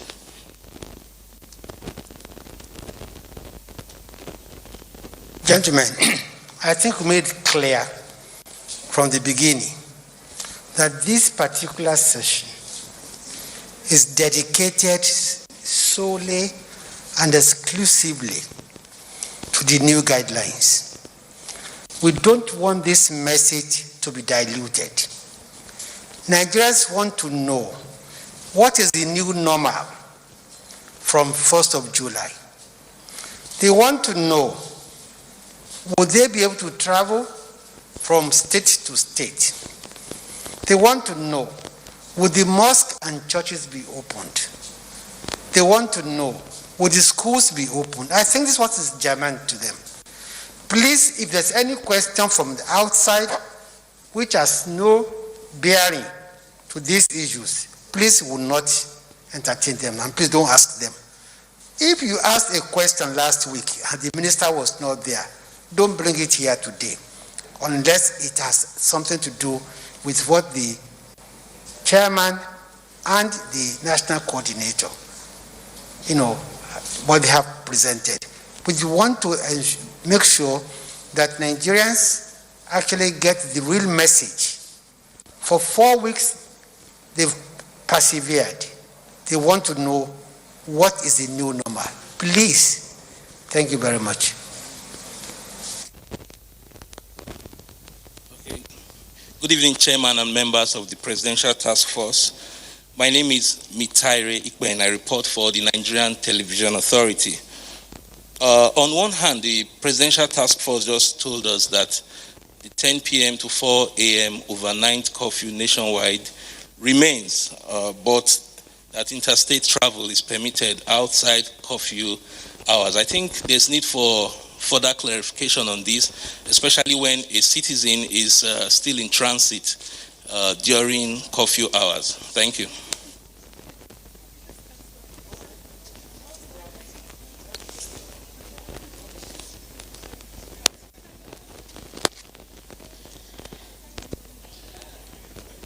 Thank you very much. Before I yielded the microphone to our colleagues, I stated clearly that we'll be taking questions around the presentation of the chairman and the explanation provided by the national coordinator.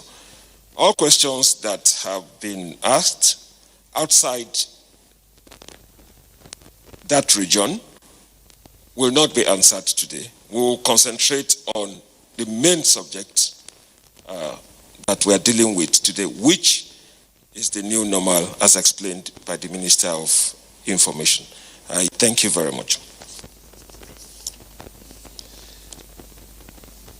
The questions have come in now.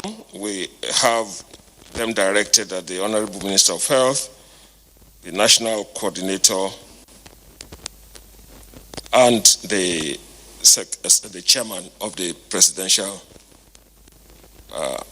Task Force. But for reasons that are very, very genuine, we will take the intervention of just the National Coordinator and the chairman of the Presidential Task Force. So we'll begin with the National Coordinator before the chairman rounds it up. The National Coordinator, please. So just some clarifications. First of all, the restriction of movement in specific local governments, we're still working with the state governments, as people would obviously realize. You cannot lock down local governments without working with the states. We have identified these local governments. Some of them have issues to do with their location or geographic location and the fact that they do not have defined borders. We will be sending out clarification as soon as we finish this piece of work. The restriction of movement in these local governments is only one of several interventions that we are putting in terms of the hotspots. We will be precision targeting these areas not only to increase testing, but also to improve isolation and to make sure that we do a lot of risk communication and public awareness activities. So the cessation of movement is only part of it, and some of the local governments it may not be practicable to do so. We already know some local governments that will be impossible to enforce this. But overall, what we are trying to do is to put out the small fires across the country, rather than trying to fight a raging fire across the whole country, which will be very difficult and will also be damaging economically for us. So for those areas that we know have very high burden, where the numbers are increasing rapidly, where we have a high positivity rate, we will be introducing specific precision measures, working with the state governments to make sure that we get on top of this. And this will be a job that will continue to be reviewed regularly. We expect some local governments to drop after the interventions and some to be added. In terms of opening of interstate travel, whether the state governments have been consulted, yes, we have been working with the state governors. In fact, some of the states actually approached us towards the end of this phase to specifically request that the borders be opened. As we know, the compliance level in terms of compliance with the restrictions hasn't been as the percentage compliance hasn't been as high as we would have wanted it to be. People who are still traveling. We still continue to maintain free travel in terms of free movement, in terms of goods and essential travel, even during the curfew hours. But we expect people to plan their travel to make sure that wherever you are, certainly the curfew 10 p.m. to 4 a.m. remains. In terms of aviation, somebody was asking, why do they need to spend 3 hours at the airport? Well, you could miss your plane. Anything that will not wait for you, it's better you go and wait for it. When it comes to the new normal, and people would have seen this on TV, you'll have your temperature checked. at the point of entry into the airport. You'll have your temperature checked at the point of boarding. You will have hand sanitization at the point of access to the airport. You'll have hand sanitization when you are boarding the plane. There are so many additional things that have been added. Limitations in terms of physical distancing. We cannot have the same number of people in a waiting area. So all these will add up to more time being spent in the airport. So if you don't want to miss your flight, we advise that you get there early. And for domestic flights, certainly the aviation authorities, the advice they are giving is you get there early, preferably up to 3 hours before your flight. But if you're a last-minute person, then good luck. But certainly that's our advice. Free movement, okay. The issue of, I think I have addressed most of these issues. The other thing is why did we keep the curfew? Well, we're not back to normal. As stated earlier on by one of the persons asking the questions, the numbers are still going up. There's no doubt about it. Yes, we are testing, but we also know that the level of compliance when it comes to the non-pharmaceutical interventions is not high. So we're still having a raging pandemic. We're still in the exponential phase. So some restrictions will have to remain, and those restrictions that will limit social interactions without affecting severely the economic prospects for the country will remain in place, such as recreational activities, gyms, etc., and such as nightlife. So that's why we've maintained the curfew, because we know that we are not back to normal. We hope that with the extension of the current phase, the public would continue to work with us and support us to make sure that we get things done properly, and this time around we get on top of the pandemic. If the pandemic continues to increase as it is, then the PTF will be forced to review some of the measures that we have introduced now. Thank you.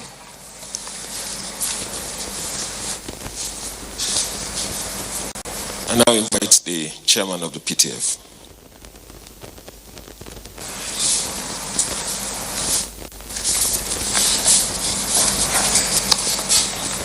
Thank you. I think let me quickly run through some. How I wish the Minister of Aviation was here to take the issue about the increase in air tickets. I think there's basically increase on everything, not only air tickets. If you go to the market now, the prices prior to COVID-19 is different from what you get in the market now.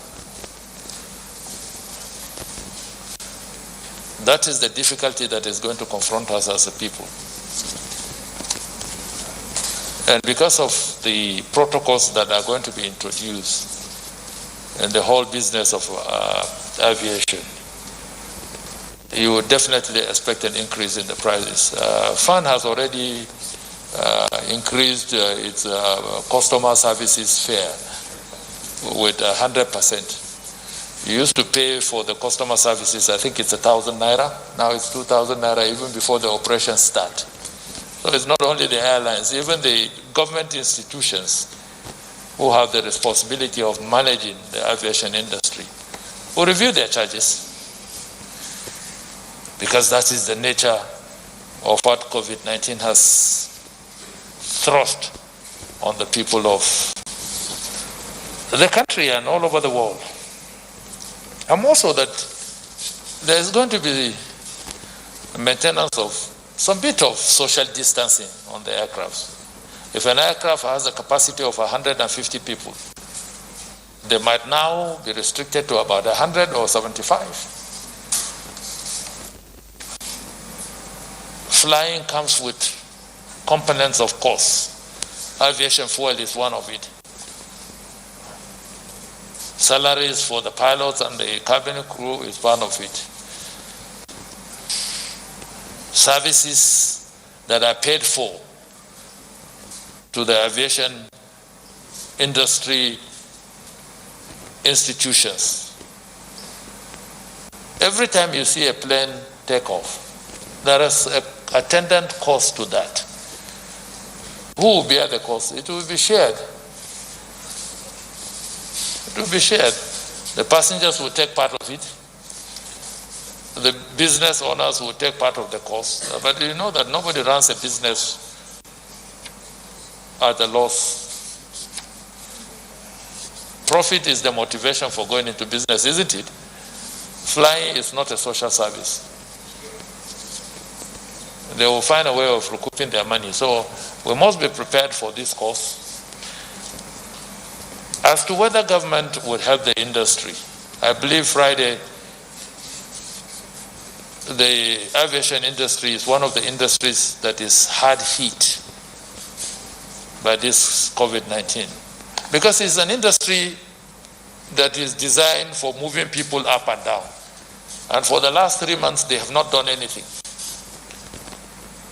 So I think as part of the intervention of government through either the central bank or the stimulus package in the economic sustainability plan of the 2.3 trillion, I believe the aviation industry would have a part of that. How it is going to be administered, the Minister for Aviation will be in a better position to explain how that will be administered. There was a question from AIT whether the extension would afford us tackle the COVID-19 pandemic.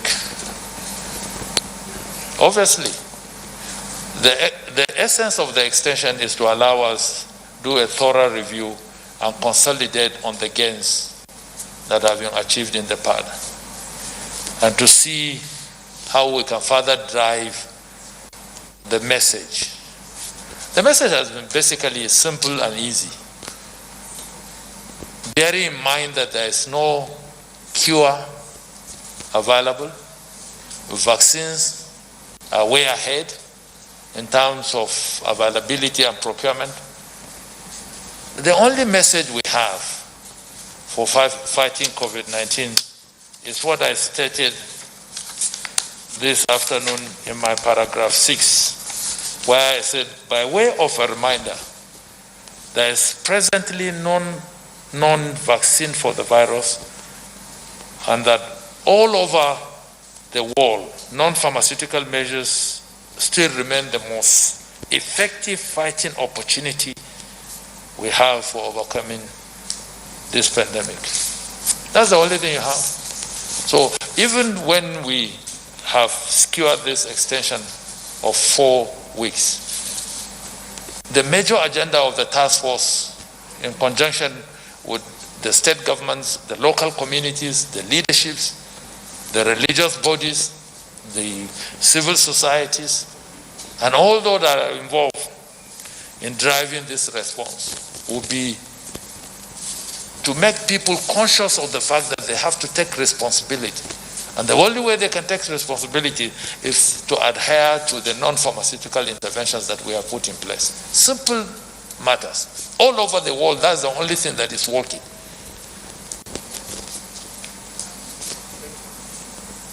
That's the only thing that is working. As to prescriptions of drugs to be used for the cure, nobody knows. Nobody knows. Everybody is doing trial and error.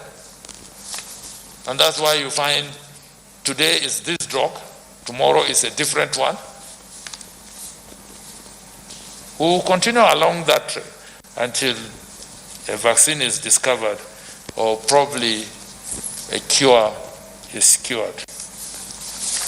The other question is the experiences of the lockdown of other countries and whether we are learning from those experiences. Rachel, we've learned from those experiences. We've seen how countries that have even flattened the curve, those that have peaked and flattened the curve, and they relaxed or they eased up on the restrictions, and all of a sudden they begin to witness resurgence of spikes of infections around certain cities. And that dovetails into the precision lockdown that we are putting in place to take care of that. Because even in this situation now, they don't lock down the entire nation like it was in the past. They go for precision lockdown. A typical example, in New Zealand, I think they are locking down a region. In China, as a matter of fact, they are locking down communities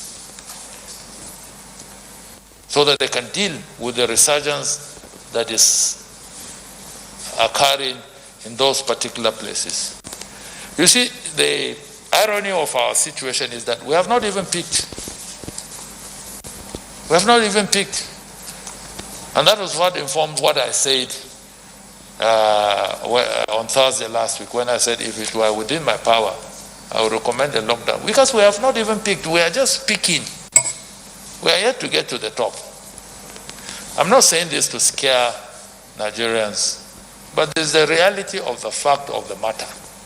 Our figures will grow. Probably by the time we return in a month's time, or within the next 4 weeks, our figures will not be 24,000. If you look at the modeling and the projections, we will be somewhere around 40, 45,000. That's where we are going to be. But you see, that now drives the point home.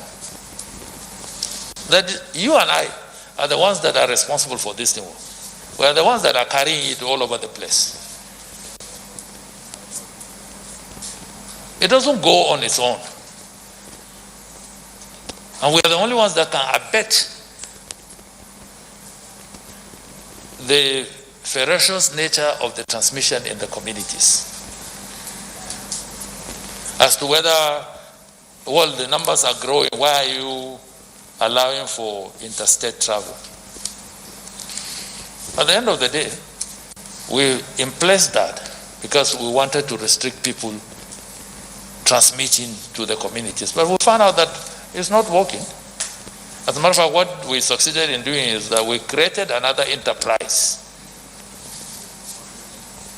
another side business, to the extent that it was costing ordinary Nigerians more than necessary to travel illegally from one point to the other, because we had an interstate ban. So it was not a legal trip if you embarked on it. People were paying so much to embark on those unnecessary illegal trips. Even my good friend in Kaduna, who was spending sleepless nights with his deputy and his commissioners manning the borders, realized that it was not working. And like Dr. Sani rightly said, we consulted very well with the state governors. They have tried to ensure compliance and enforcement. It has not worked.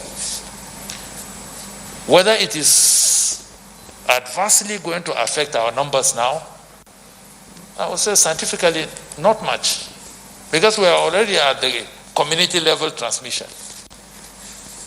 Because one infected man comes into a community where you already have 1,000 infections or 100 infections.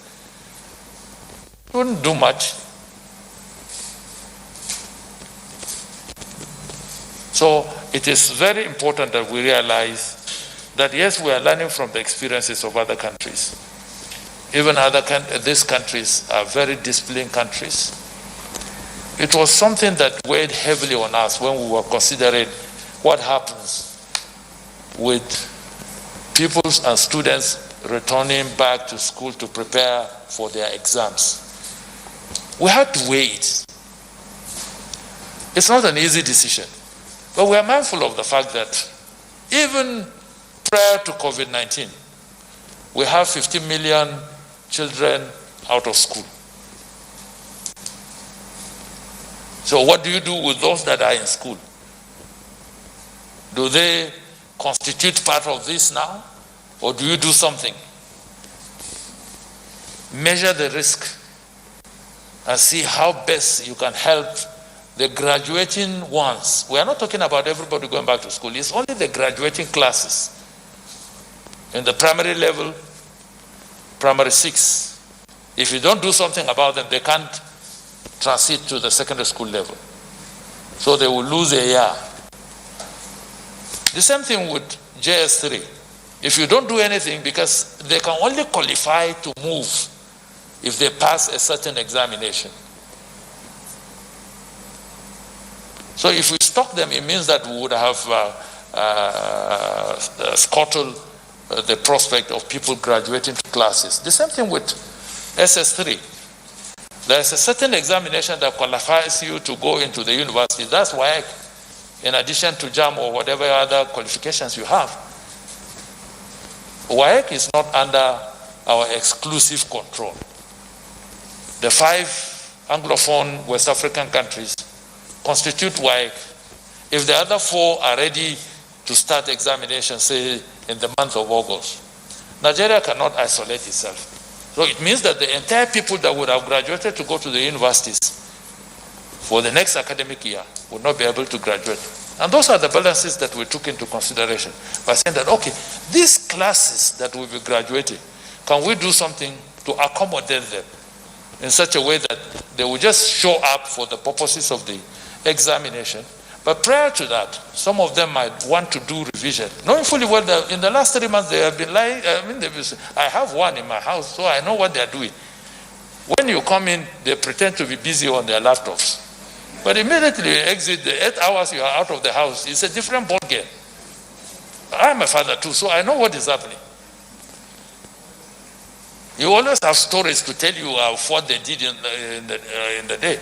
But we're looking at a situation where we will be helpful to them, not to destroy their future, but also to balance it with the risk of their getting infected.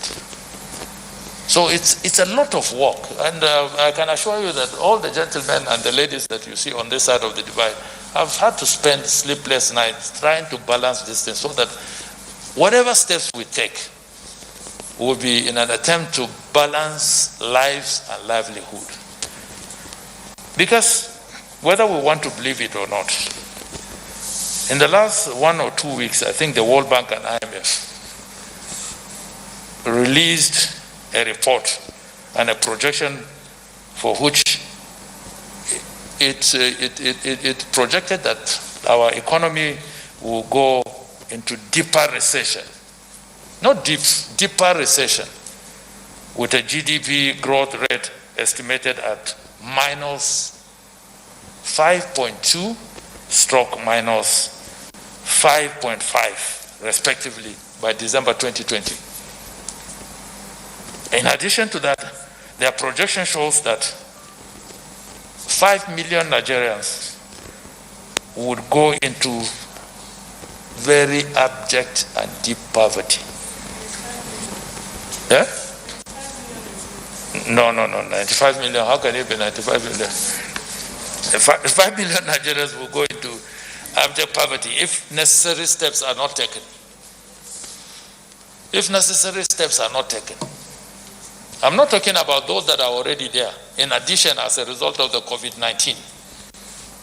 We already have a high number of those that are already in the bracket, but this is what we will now add to, if necessary steps are not taken. So in the whole of the guidelines that we have tried to release, a modest attempt is being made by the Presidential Task Force to balance this. And good enough, our president was very proactive when he decided to set up the Economic Sustainability Committee. And that committee has submitted its report. The Federal Executive Council has deliberated over it. It's been adopted. It's a 12-month interventionist plan that would project or infuse about 2.3 trillion naira into the economy to create jobs, to sustain businesses in the construction, in the transport, and several other sectors. That's a very good development. And that is what is going to help us as a country to mitigate and moderate the impact of this projection by the World Bank and IMF. The only thing that we will hasten to do is to ensure speedy implementation because it's supposed to be, the lifespan of the plan is supposed to be 12 months. So within 12 months, we must try as much as possible to infuse the 2.3 trillion naira into the economy. That way, you generate a lot of businesses, a lot of livelihoods that would sustain the economy. In closing, these guidelines are designed to help us as a nation drive our response. My appeal to Nigerians is that, like I said, the only important and known process that will help us in our fight against COVID-19 is to adhere to the non-pharmaceutical interventions. For now, no cure, no vaccine, no drugs. So what do? Let's comply with these non-pharmaceutical interventions. Wear your mask in public places, maintain social distancing, keep yourself clean through hand washing and sanitizing your hands. Avoid unnecessary travels. Don't congregate in crowded places. If need be, stay at home as much as you can. In my entire 60+ years of livelihood, I don't think I've ever stayed at home as much as I've done in the last 3 months. Because my routine is very simple. House, office, villa, meeting venue, back, house, office. That's what I've been doing in the last 3 months. And I will continue as much as possible because I have a responsibility to myself to protect myself and in return, or by extension, protect my family and loved ones. And that is what I urge all of you to do. You have exposed yourselves greatly in the service of the nation. As you continue to do it, please, the watchword is that you must stay safe.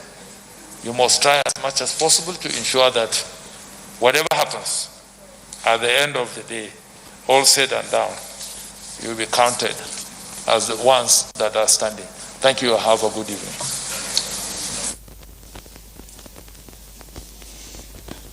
Thank you very much, Chairman, Presidential Task Force. That brings us to the end of today's national briefing by the task force. I urge our colleagues to continue to digest the document that's been circulated so that you can generate further discourse around it and ensure that it's disseminated. Well, as a reminder, let's just go through a few things. We still have a raging pandemic. The curfew is sustained. We urge you to take responsibility. We want you to mobilize your community, to create awareness, to wear your mask in public places, study, and adhere to the guidelines to be issued by the education, transportation, and aviation sectors.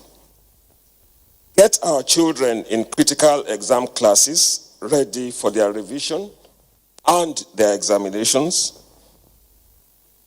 Probably have never seen or known anybody who has contracted COVID-19. But COVID-19 is real. As we make our daily plans, we must remember that it is still a threat. You must protect yourself and others from getting sick. This virus has no cure yet, and it does not discriminate. Help to halt the spread, stop the rumors, stop the stigma. Please stay informed. Adhere to the guidelines. They are your fighting opportunities for survival. I thank you very much. God bless Nigeria. We hope to see you on Thursday. Thank you. All right, the daily briefing by the Presidential Task Force on COVID-19 just ended there. And before we rejoined the PTF briefing, we read out a report on godfatherism that may have positive impact on electoral processes. And Daniel Adiri has that report. Let's take it again. is known to run a multi-party system, but managing political parties with all the vested interests comes with various challenges. However, guests on Good Morning Nigeria say these challenges could be addressed if parties are managed based on futuristic rather than opportunistic principles. You have a situation where people move in and out of political parties as if the political parties don't matter. So what we have are merely entrepreneurial parties which enable people to use them as platform to win elections, rather than political parties who have been established and developed to win power and run government effectively. The electorate also partake in this particular situation we find ourselves. They are supposed to be the determinant of corrective change, but unfortunately they have studied the present dispensation and understand that the people that they vote for do not actually give them what they want, and so therefore they look for how to get what they want as a people before even electing you as a person. Other guests equally noted that while the issue of godfatherism remains prevalent and relevant, political parties must shift away from being run like a business. There is positive godfatherism, but the one dealing with us right now is the negative godfatherism. Every party has a disciplinary committee. But I cannot respect you when I paid you to become a candidate. I paid you money. The relationship we had was transactional.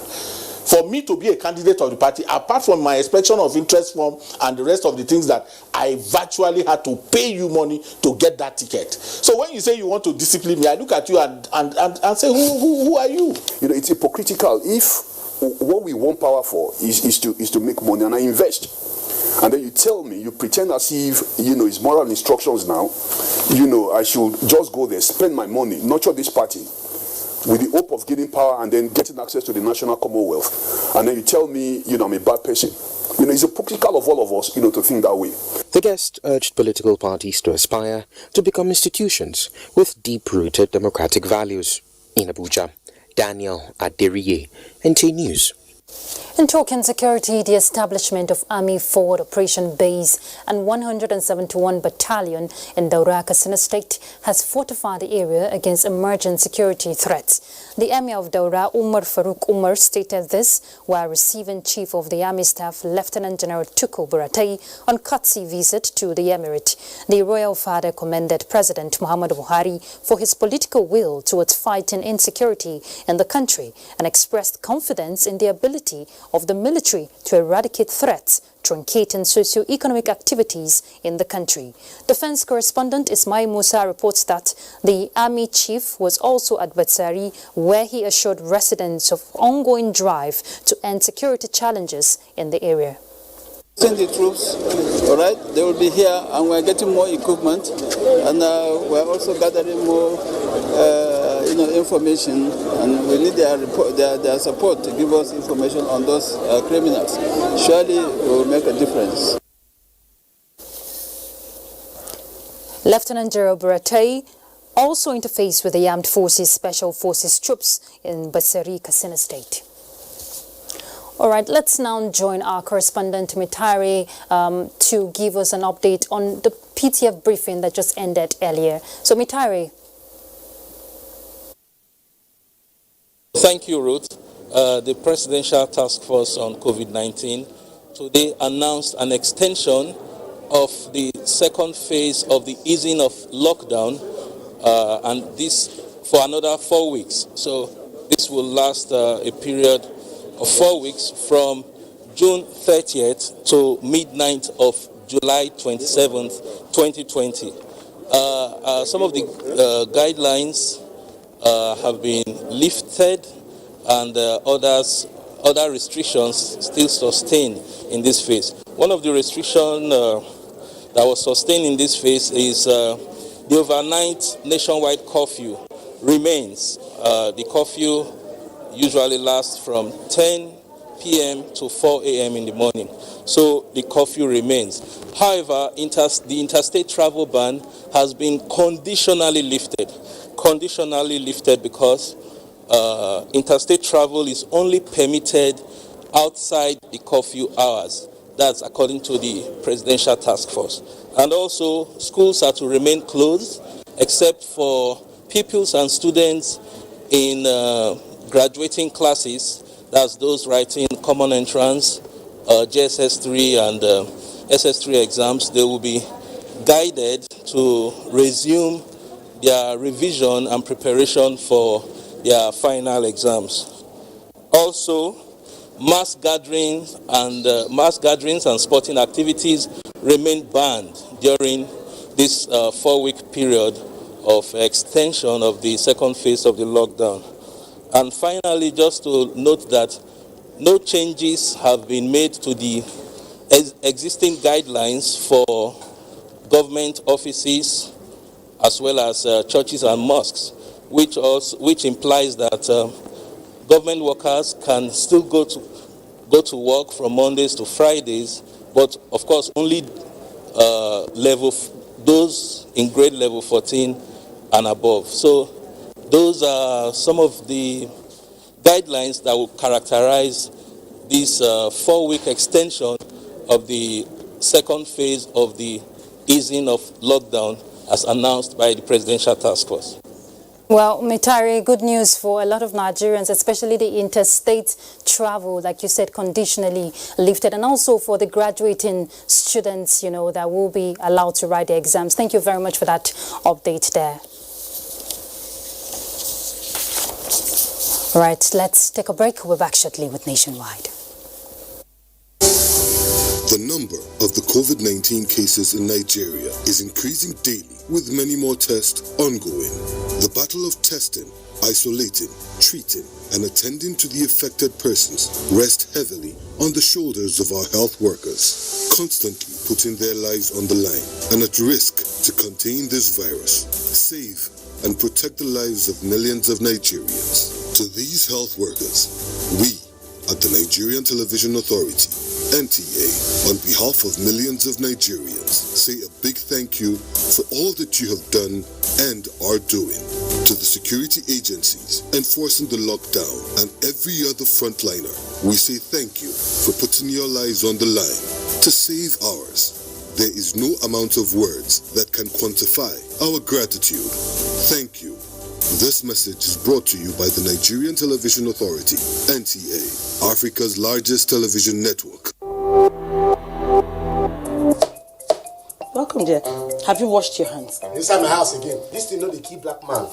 I don't know if it's misinformation or poor hygiene that will kill you first. Coronavirus is real, and good hygiene practice will save your life. Anyway, no hand washing, no eating. I will not take care of it. That's what I parents.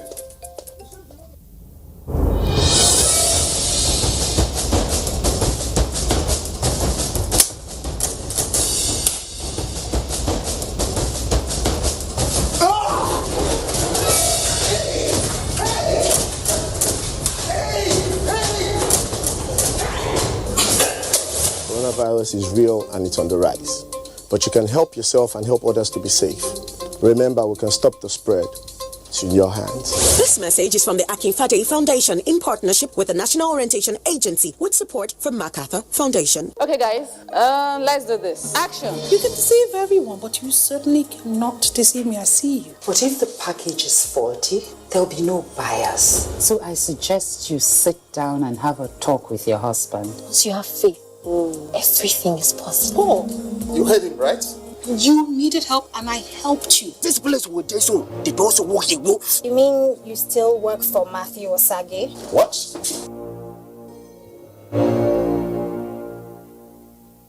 Nigerians, let us take responsibility. Stay healthy, stay safe, and curb the spread of the virus. Take responsibility. The coronavirus spreads from one person to another. Let us avoid crowd gathering of any kind for any reason.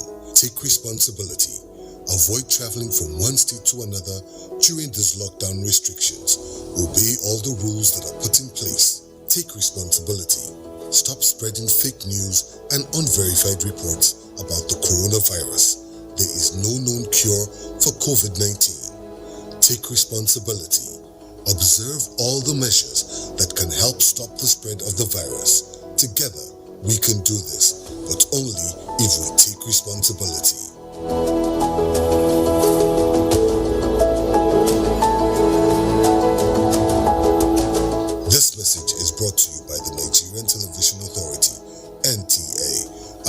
Africa's largest television network.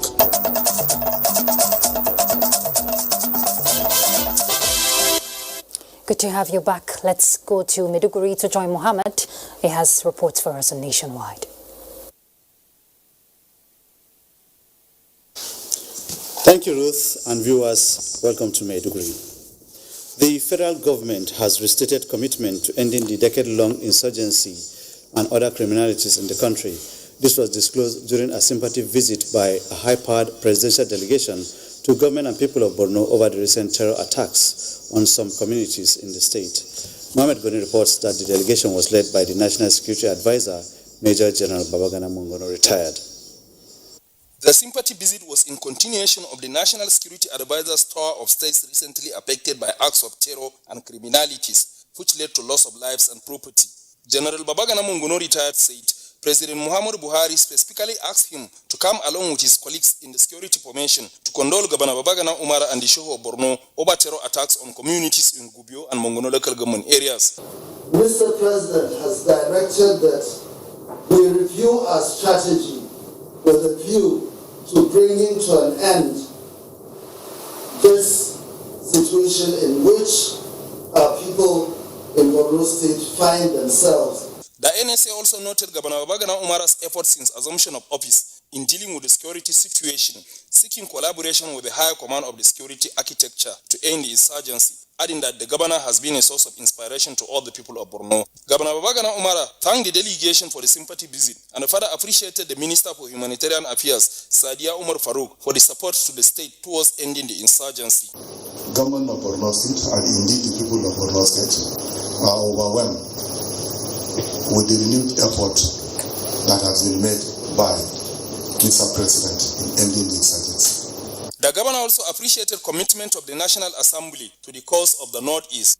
The delegation was also at the palace of the Shehu of Borno, Abubakar ibn Umar Garbay El Kanemi, for the message of condolence. Shehu Abubakar ibn Umar Garbay El Kanemi also called for a renewed commitment to bring the terror attacks to an end and further appealed to the federal government to intervene in construction of major roads in the state. In Maiduguri, Mahmoud Goni, NTA News.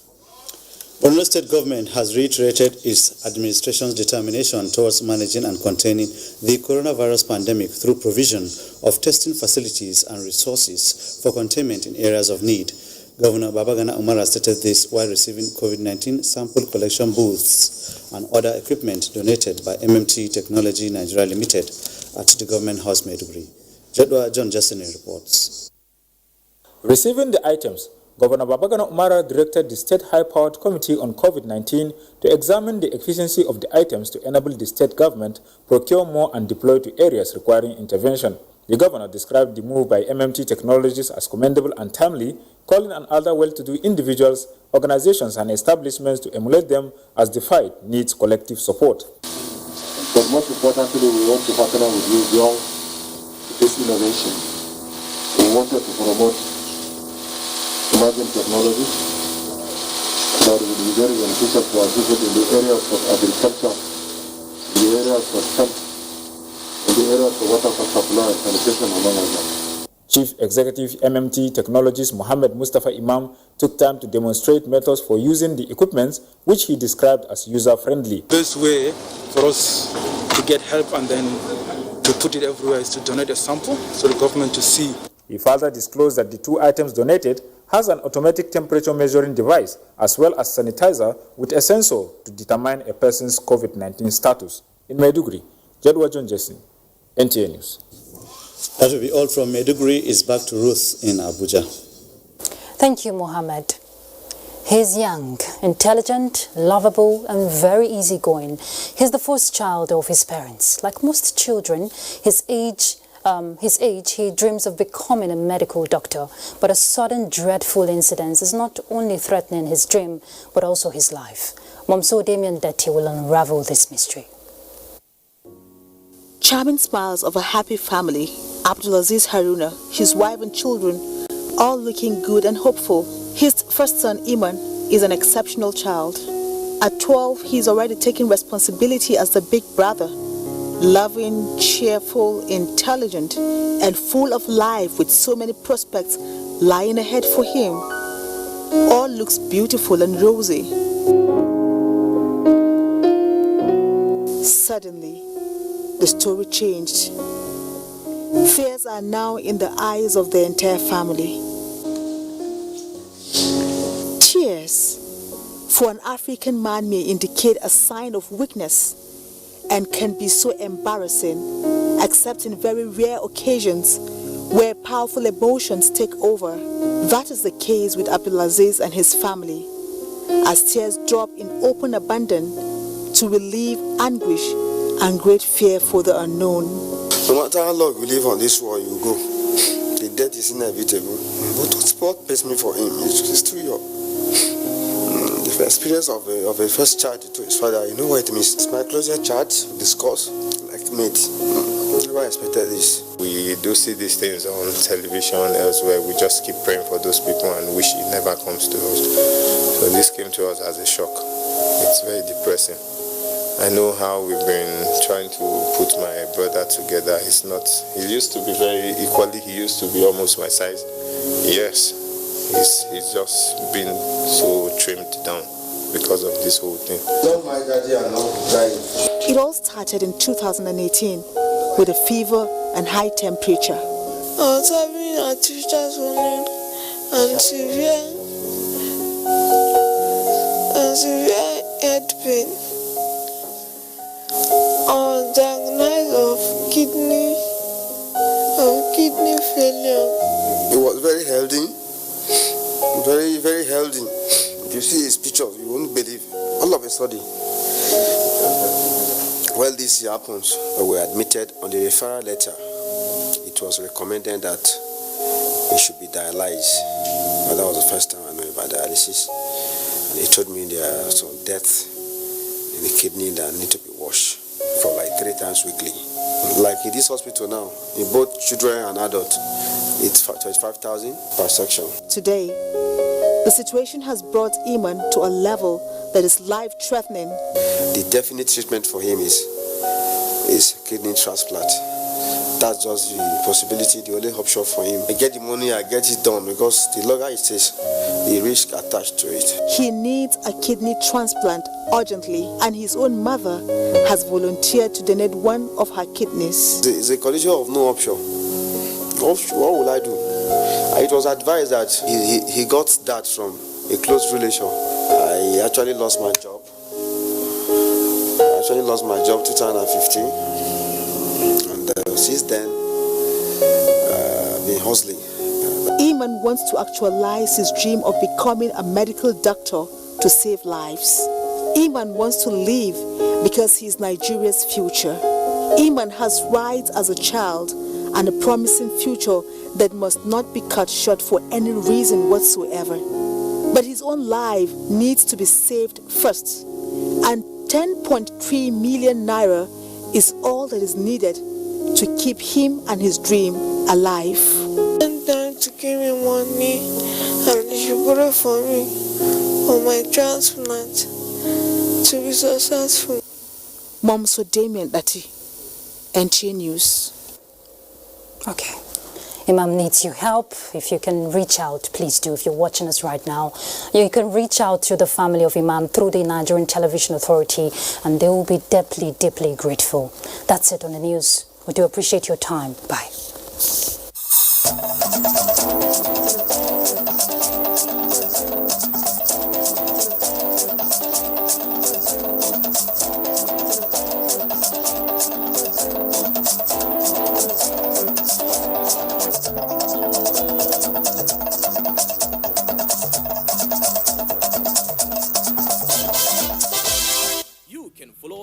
Social media platforms: Facebook at NTA Network News, Instagram at NTA Network, Twitter at NTA News Now, YouTube at NTA News Online. Or visit www.nta.ng. For live streaming, visit www.nta.ng/live. Now, you can stay updated on the go, be it on your TV, iPhone, laptop, or iPad, or download the NTA mobile application from your Play Store or App Store. NTA, you can beat the rich. 24 hours a day, 7 days a week. You can watch NTA International live on your TV, computer, iPad, tablet, and phone. Log on to visiontv.co.uk and click on Entertainment, then NTAI. You can also download the iOS or Android app on your mobile devices to watch NTA International on the go, anywhere in the world. NTA International, your window to the world.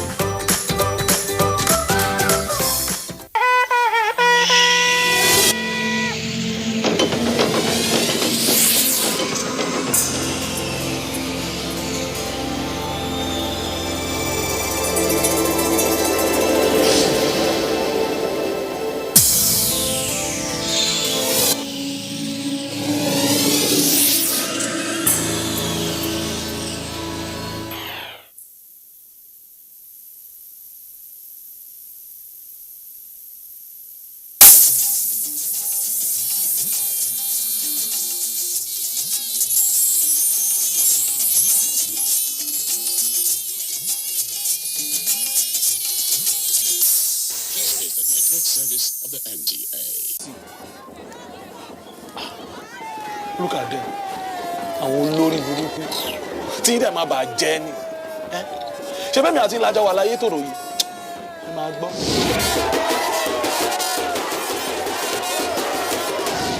We wan go see Papa no regret o. Him dey hold one street well for the lesson. He get influence on the use of that street, and the street dem get plenty population of use there.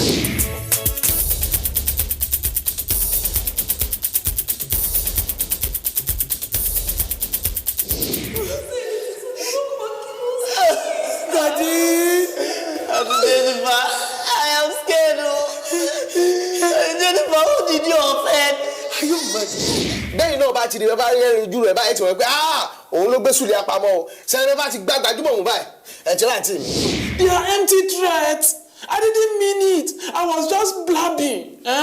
Officer, honestly, I don't have anything against Jennifer nor any member of the party.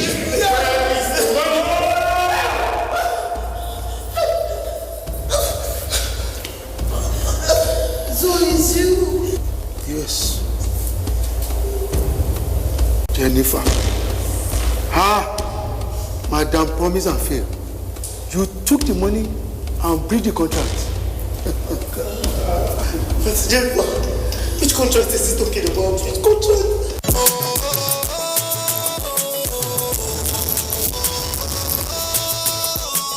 Anything she wants, she must to get. Oh, Jennifer, she no degree at all. Oh, Jennifer.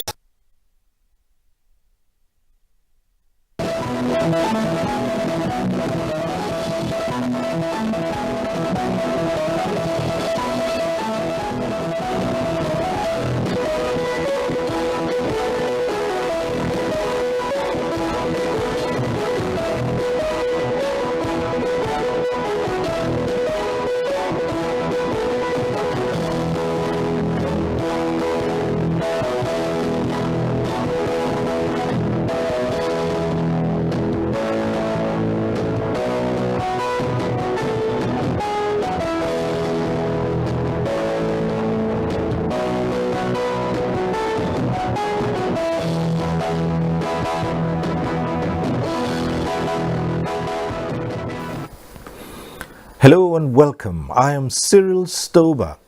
COVID-19 is taking its toll not just on lives, but on livelihoods as well. Now, arising from the measures to beat the pandemic are serious consequences. How do you balance health with wealth when the working people are all but overwhelmed by a killer virus? COVID-19 has brought about the loss of millions of jobs worldwide, threatening economies and wreaking havoc on those infected and those not infected. My guest today is the leader of organized labor in Nigeria, the president of the Nigeria Labour Congress. Let's welcome Comrade Ayuba Waba. Thanks for being here. Thank you, Cyril. Good evening, and good evening, viewers. It's a tough call, isn't it? What's happening? The pandemic, it's tough on not just lives, but on livelihoods. Let's start on that premise. We've seen lockdowns, we've seen restrictions, We've seen employers shutting down. We've seen threats to jobs. Millions of jobs have already been lost worldwide. And let's come back home to Nigeria.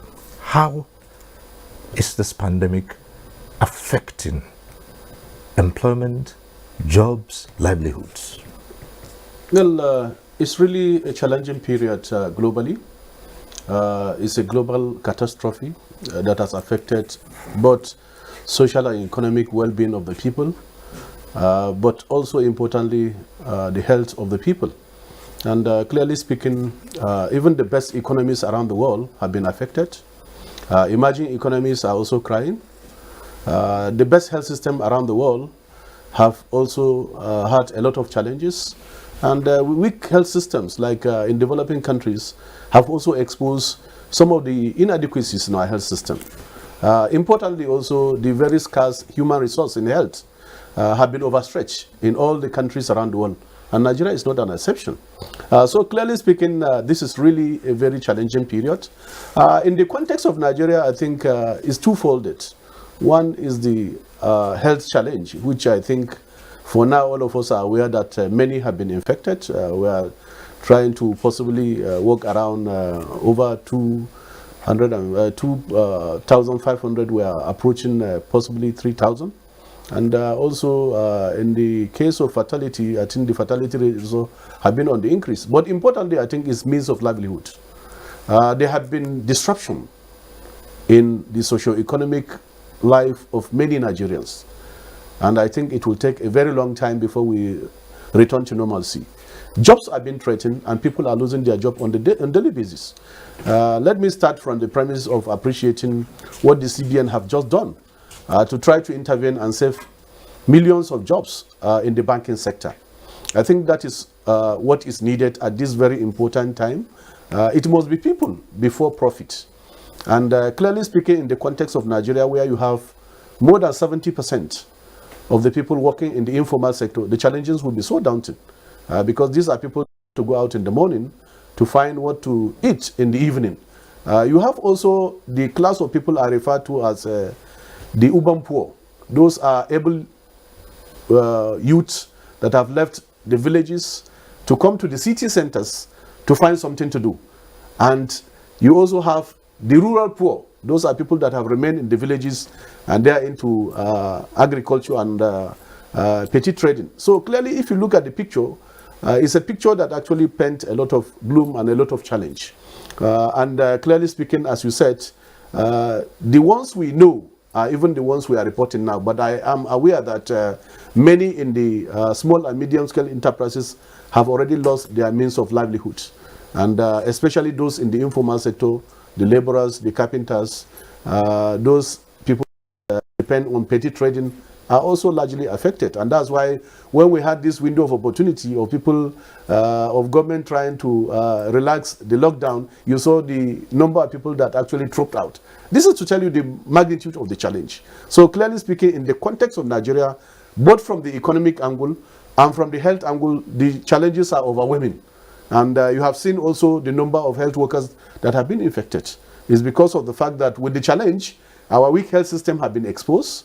And importantly, now what is happening from what I've gotten from the field is that many people visiting our health facilities, be it primary care centers, be it secondary health care centers, be it tertiary institutions, they try to hide their medical history. They also hide their travel history. And therefore, workers, those frontline workers are also left to try to now guess. And that amount to the high number of cases. Not only health workers in the isolation and treatment centers. No. Health workers in different health facilities are now also testing positive. So it's really an overwhelming challenge. We pray that the number doesn't actually pass the proportion we can manage. Because if it passes that number, it then means the challenge will be too overwhelming.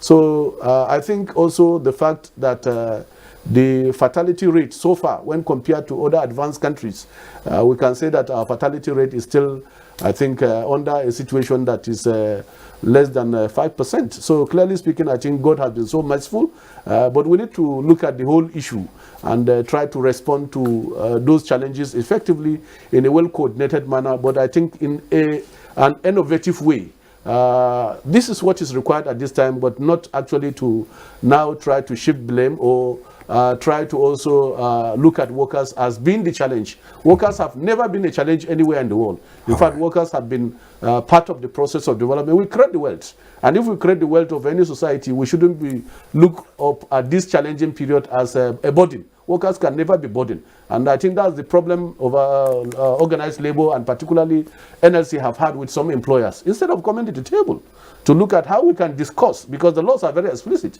we can discuss such issues through a collective bargaining process. And in 4 of the thematic areas that ILO have come up with for responses, country responses, one of the key areas is social dialogue.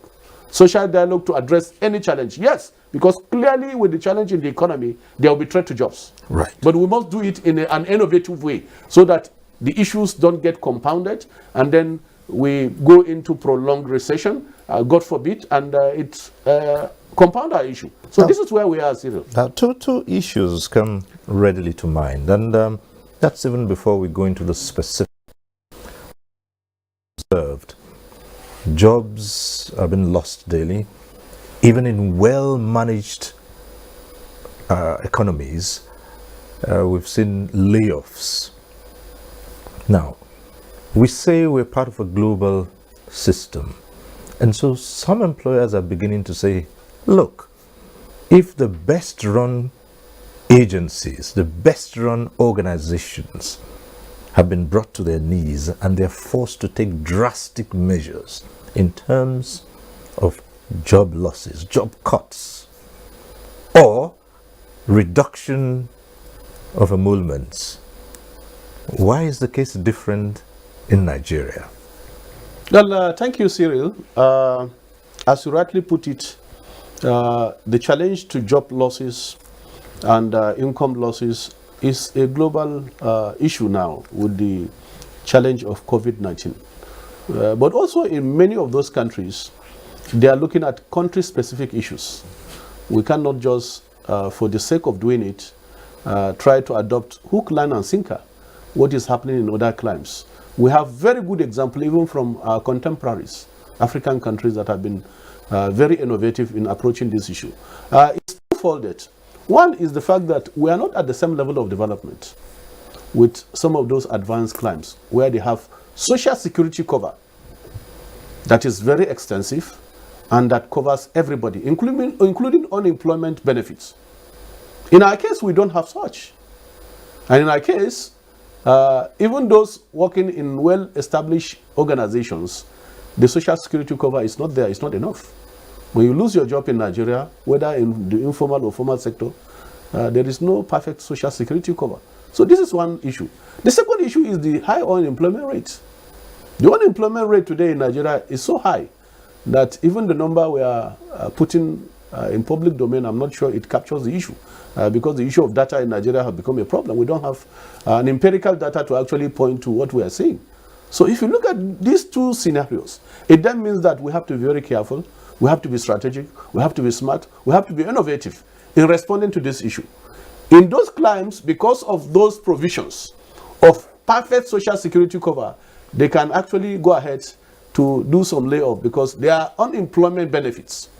That once you are unemployed, you are sure that there is a benefit coming to you. But in the context of Nigeria, especially the most vulnerable, it will be a threat to the system, to the security system, to the social fabric of our country, if we just adopt some of those procedures, hook, line, and sinker. And that's why we said, clearly with the challenge we are going through, we must be very strategic.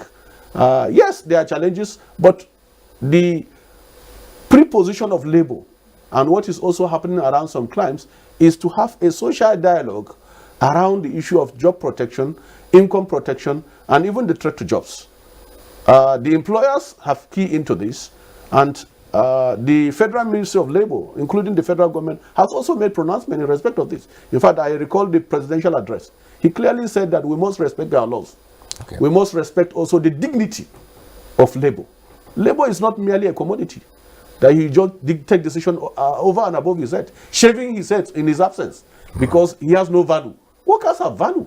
And if they have value, what is the difficulty in discussing? Put the facts on the table. This is what I have. This is the difficulty I have. How can we navigate? Because it's a temporary challenge. Hopefully we'll get out of it. And we must also recognize the strategic contribution that workers have done over the years in different establishments, both in the public and private sector, to build our economy and build those institutions to where they are today. How can we so soon forget the contribution, very strategic contribution of those workers? So what we are saying in essence is that we are not trying to invent a new wheel. No, we are trying to say that, can we respect our laws? Can we respect international best practice? ILO Convention is very clear on that. Convention 87 and 98. That in such a situation, we must have a conversation where everybody will be on the table. Government as a sovereign, not as an employer in this case. Government will be on the table as a sovereign, because the primary purpose of governance is the security and welfare of the people. So government will be on the table by ILO standard as a sovereign to actually try to be the judge to balance some of those issues. The workers' representative will be there. Then employers' organization will be there. That's the tripod to look at the challenge sector by sector, both public and private. And also, we must put in place some packages, either in form of palliative or in form of stimulus, that will also mitigate some of those issues. All of those issues will be discussed on the table, because they should be live after Corona-19. So this is what we are talking, and this is what we have been preaching, and this is the line of thinking of the global world now. And I think even at that level, we have gone further, because even at the level of the UN, those issues have been well stretched. And ILO have been part of the process, and countries have been encouraged to follow this 4 pillars approach to try to respond to some of those challenges. So we are not rigid in our approach. What we are merely saying is that don't go and just cut our salary. And hiding under COVID-19, whereas you are making profit. Now, in some of those organizations, they have posted humongous profit, like the banking sector. Humongous profit. Now, these are the issues that are beginning to emerge. Let's for a start, let's take the public sector workers. Nigeria, as we all well know, derives a large chunk of its revenue from the sale of crude oil. That has just about gone now. Reports from all over the world say producers are paying buyers to take the oil off them. So all that is down. Nigeria only recently agreed on a national minimum wage. And even that was problematic. You had the federating states. Many of the states complained about that. In fact, it would seem that not all the states have started paying the new national minimum wage. And now you have a situation where many of the states, or virtually all the states, come to Abuja every month to share revenue. That revenue has dwindled now as a result of COVID-19. Now, these are governments that had always threatened to lay off workers. Now, they have a fine, excuse to do that. What level of dialogue have you been in with particularly the states? Thank you very much. Let me say that in every situation, whether pleasant or unpleasant, we have choices to make. And in this case, as a country, as a government, as a people, we have choices to make. There are choices we can make that can actually be a first saving measure to try to address the issue in the interim. And I think in this type of situation, this is what is required, to look at the issue and then see how best we can get out of it. Even when resources were available and we never had challenge of COVID-19, some of our employers, including some of the state government, to part with the money becomes very difficult, because some of them prioritize white elephant projects that possibly don't have direct bearing with the life of their citizens than to pay worker salary. And I can tell you that from empirical data. States that are receiving very low in terms of revenue are the first to implement the minimum wage. Take, for instance, state like Borno, where you have the insurgency, where what they have is very small. But yet, without any strike, without any argument, it was implemented.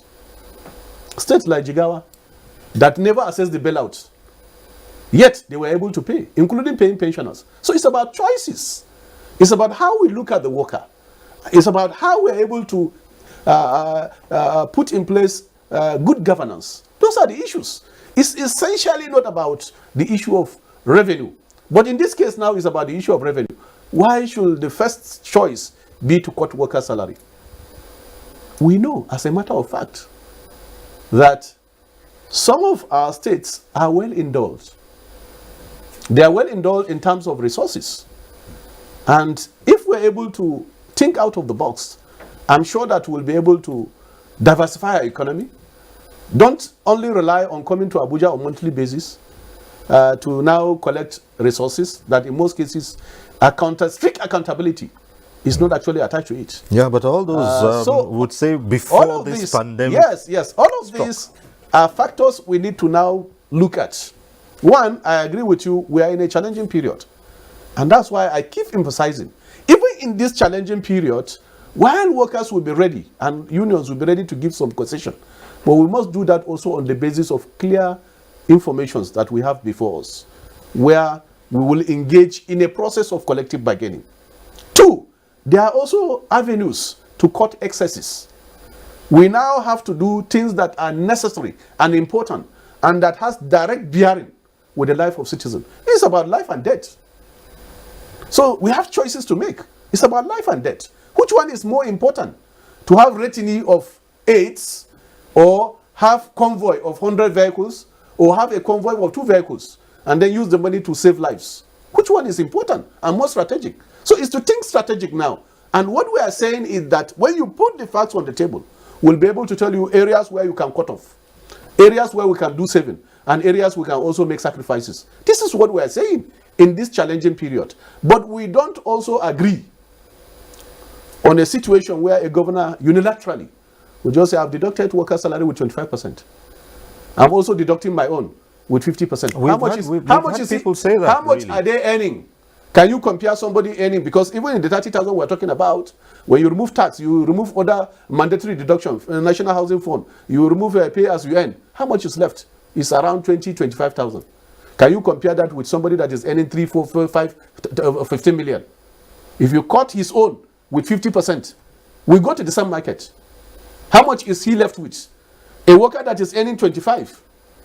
If you cut 25,000, how much is left? And you know the situation in Nigeria. Every worker today have dependents because of our extended family system. If you are the only breadwinner in the family and you are working, you take care of everybody because of the unemployment situation. This is the reality of the issue. So in the context of taking decision, why not put the facts on the table? Why must we shave our head in our absence, even without dialogue, to say that you have a challenge? Some of them, let me tell you the fact.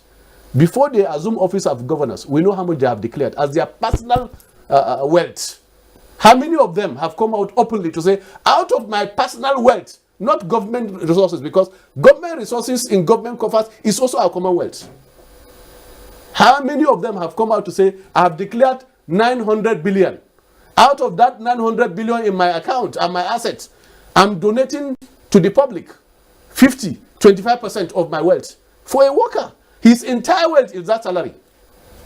So where is the justification to say that for a worker, unilaterally, you are going to deduct his salary? So let's strike a balance. That is our argument. Our argument is that bring the facts to the table. Why are you hiding the facts? Putting some facts under the table and then taking some decision over and above our heads. This is not what labor is all about. In globally, nowhere has such decision been taken without consultation. Even where we'll make sacrifice, we'll be ready to do that. But let there be consultation, genuine consultation, putting the facts on the table. This is what is required. So even in this difficult situation, let me also give you the indices. One, inflation rate officially this month is about 12.22%. For the past 8 months, inflation has been going up. The value of our currency, you are aware, has also dwindled. Today, the exchange rate is hovering around, in the black market, around over 400 naira to the dollar. Price of goods and services have gone up. So how do you want the worker to survive in these very difficult times? This is the balance we need to make. We are not just arguing for arguing's sake. No. We are arguing with empirical data to try to advance an argument of knowing what we need to do. If there are challenges, yes, there are challenges. But let everybody be in the discussion to know how best we are going to navigate. We are not running away from discussion. We are not saying we cannot make sacrifice. But we are saying in the context of what is happening, put it on the table. I give you an example. In other climes, well-to-do individuals. And let me use this opportunity to appreciate some of our businessmen and women that have actually also made a lot of sacrifice. I've so Boa donating more than 4 billion. The Dangotes of this world, the Ajetolas, some of them from their wealth, they have been able to put money to try to respond to those issues. But I've not seen one politician from his accumulated wealth, what they have accumulated outside our commonwealth, that have come out to say, I'm donating X amount. Because when you put hand into our commonwealth and you are donating, it's still our money. You are stealing from Paul to now pay Paul. Not even from Peter to pay Paul, no. You are stealing from Paul to pay Paul. So that certainly will not work. And that is where we are. And that's why Labour is insisting. Let us look at the global best practice while working smart and innovative to know how to approach those issues. It's not a one-stop approach. No, we are ready to do that. And why not consider the enormous sacrifice that we have made in the past? It's only workers that have made the sacrifice that no other group have made. When we got the 18,000 minimum wage some years back, politicians reviewed their salary with 800%. What percentage were we given? It's the same economy. We are saying the economy is not doing well. I agree with you. The resources have dwindled. With the lockdown, even VAT that actually supplements the oil revenue will also go down. And other sources of revenue will also go down. And that's why we are saying that we must find a balance between continuous lockdown and also how smart we can be able to allow some other establishment to work so that the challenge does not become more compounded. So we are ready to discuss. Even yesterday, I must thank the Minister of Finance. Through a visual meeting, Labour was also invited to be part of the discussion on the strategy to working towards the challenge of COVID-19. And that is actually commendable. So why should governors run away? Why should the establishment run away? Why should the private sector run away from discussing with Labour? All right, as I speak to you, if we look at it from this other angle, okay, there might well be an agreement not to shed staff, particularly in the public sector. But many people are agreed that life as we know it will never be the same post-COVID-19. And so it has drawn attention. One of the strategies that was used at the start of this pandemic was social distancing, the lockdowns, work from home. So that has further underscored the need for jobs that can be performed outside the official environment. Now, post-COVID-19, are we worried that employers will now see that there's no need to have XYZ number of staff come into the office if XY minus Z can perform the same function outside the office environment? Would that not lead to a realization that employment, paid employment as we know it, can be brought to the barest minimum? Yes, you worry about that? Thank you. We are worried about that, but I think the recent statistic released by the International Labour Organization point to the fact that only 18% of the global workforce have been able to work from home effectively, using tele or other means, which means, clearly speaking, there are some establishments that certainly you cannot continue to work from home. So clearly, I know as a matter of fact that with the challenge of COVID-19 and the fact also that in the digital economy, where I think working from home seems to be higher, there is the tendency and possibility for people to look at how to now imbibe some of those cultures. But clearly speaking, I think in the context of developing countries like Nigeria, it will be counterproductive. And importantly also that we must be able to strike a balance, including making sure that our teeming youth will have something to rely on. If we don't do that, it then means also that we will be spending more money on the issue of security. So we must strike a balance, and government must come out clearly with the regulation. Even in developed countries, they are trying to regulate all of this.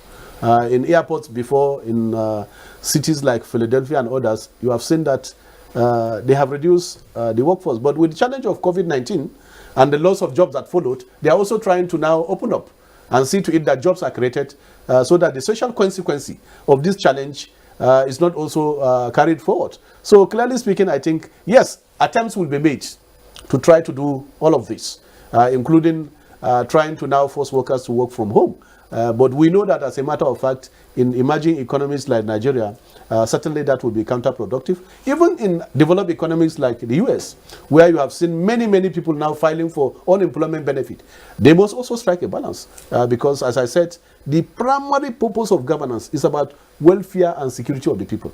And therefore, if many of the people have no welfare to rely on, then that policy or that approach may be counterproductive. And I think as Labour, we will not support such idea.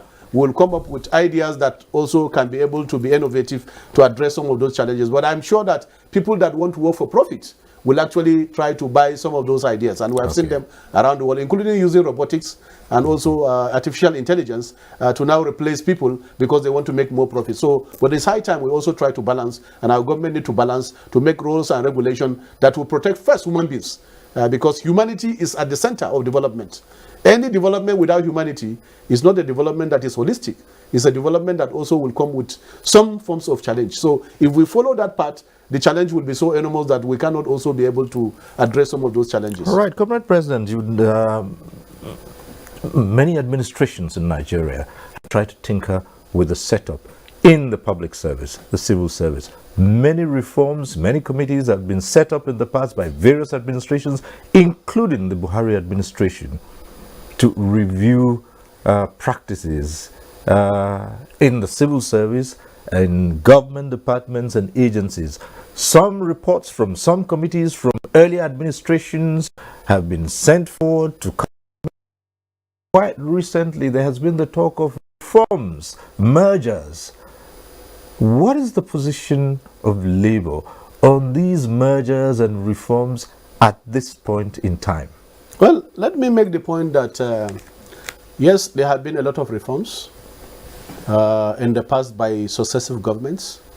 And I can say that some of those reforms have not been able to deliver on what they ought to have delivered. Let me give you one example. In 2004-2005, there is the entire public service reform, where we brought in the issue of monetization, the sale of government houses, and saying that once you do that, and also outsourcing some services, particularly drivers and cleaners in the ministry, department, and agencies. As we speak today, most of those promises that have been made, that those reforms will deliver, they have not been able to deliver.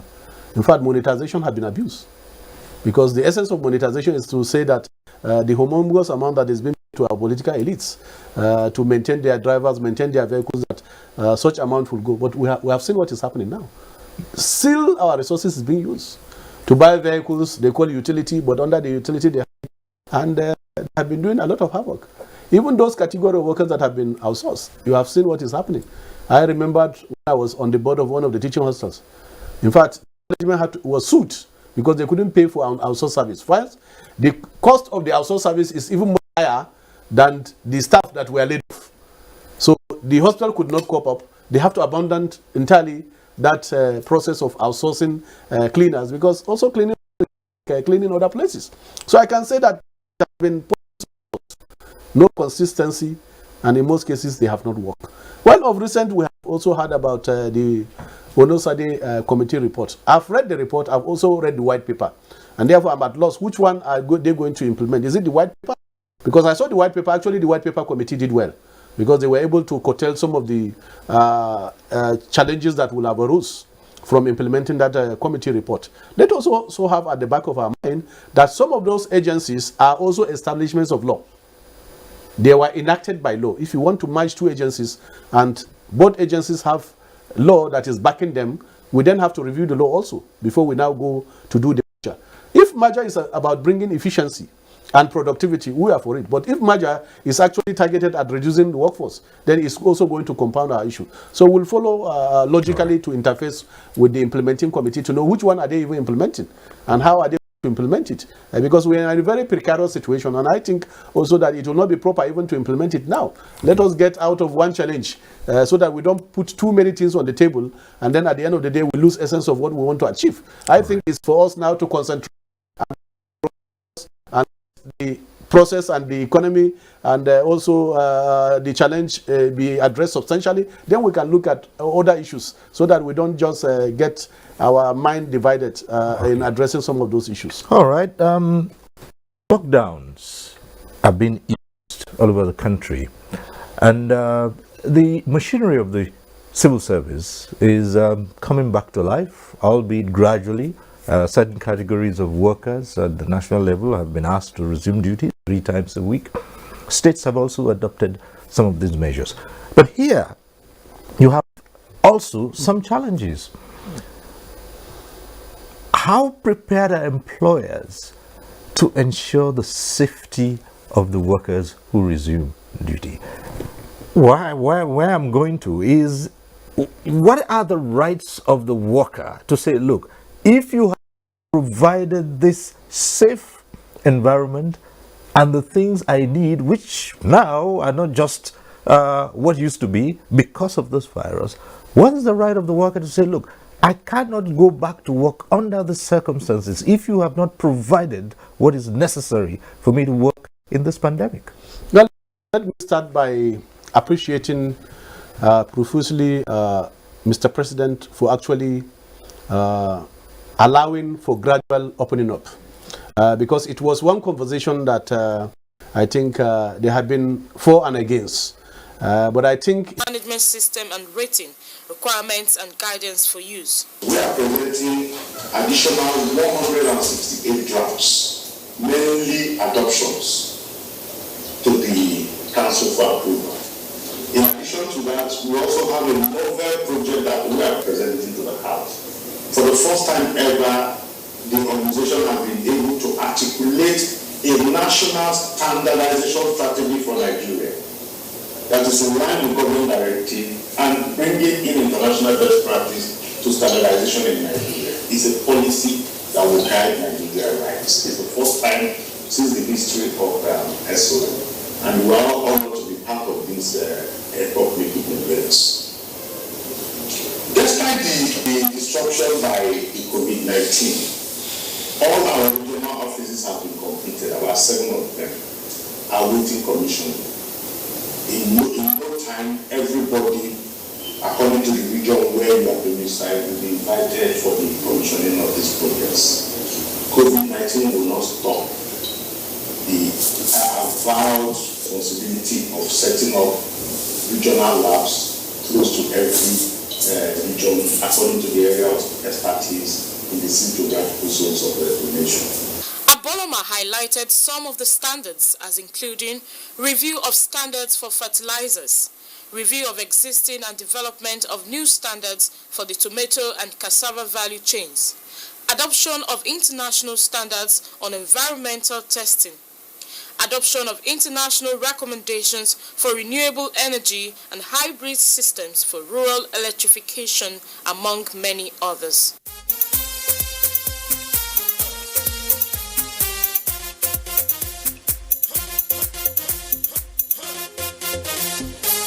This is Standard and You, and thanks for joining us on the program. Please don't forget it's an initiative of the SOs and producers of goods with relevant information. As part of its mandate, the Standardization of Nigeria provides laboratory services in the country. How well has the agency fared in the business of product analysis and testing over the years? Alimoto Sifo tells us more about SON's quality infrastructure. Every day, thousands of products are either manufactured or imported into the country. It is expected that these products are produced in line with acceptable standards and serve the purpose for which they are manufactured to meet the aspiration of the consumer to the extent that he or she gets value for money spent in purchasing such products. While the bulk of locally produced goods conform with the various Nigerian industrial standard, a large number of those imported into the country do not meet the requirement of the standard, as attested to by the SON's Director of Laboratory Services, Mrs. Mojisola Kende. The Standards Organization of Nigeria, by its mandate, is the apex body for standardization and quality assurance, and it's a quality policy to be the reference point in any matter of standardization and quality assurance. Every function we carry out confirms this. One of the functions that Standard Organization of Nigeria carries out is laboratory testing. We test products, materials, and we get our clients mostly from internal customers. Because testing, we are checking for compliance with specified standards. And these standards are, for the locally produced material, they are mandatory. For the locally produced products, we have what we call MANCAP, Mandatory Conformity Assessment Program.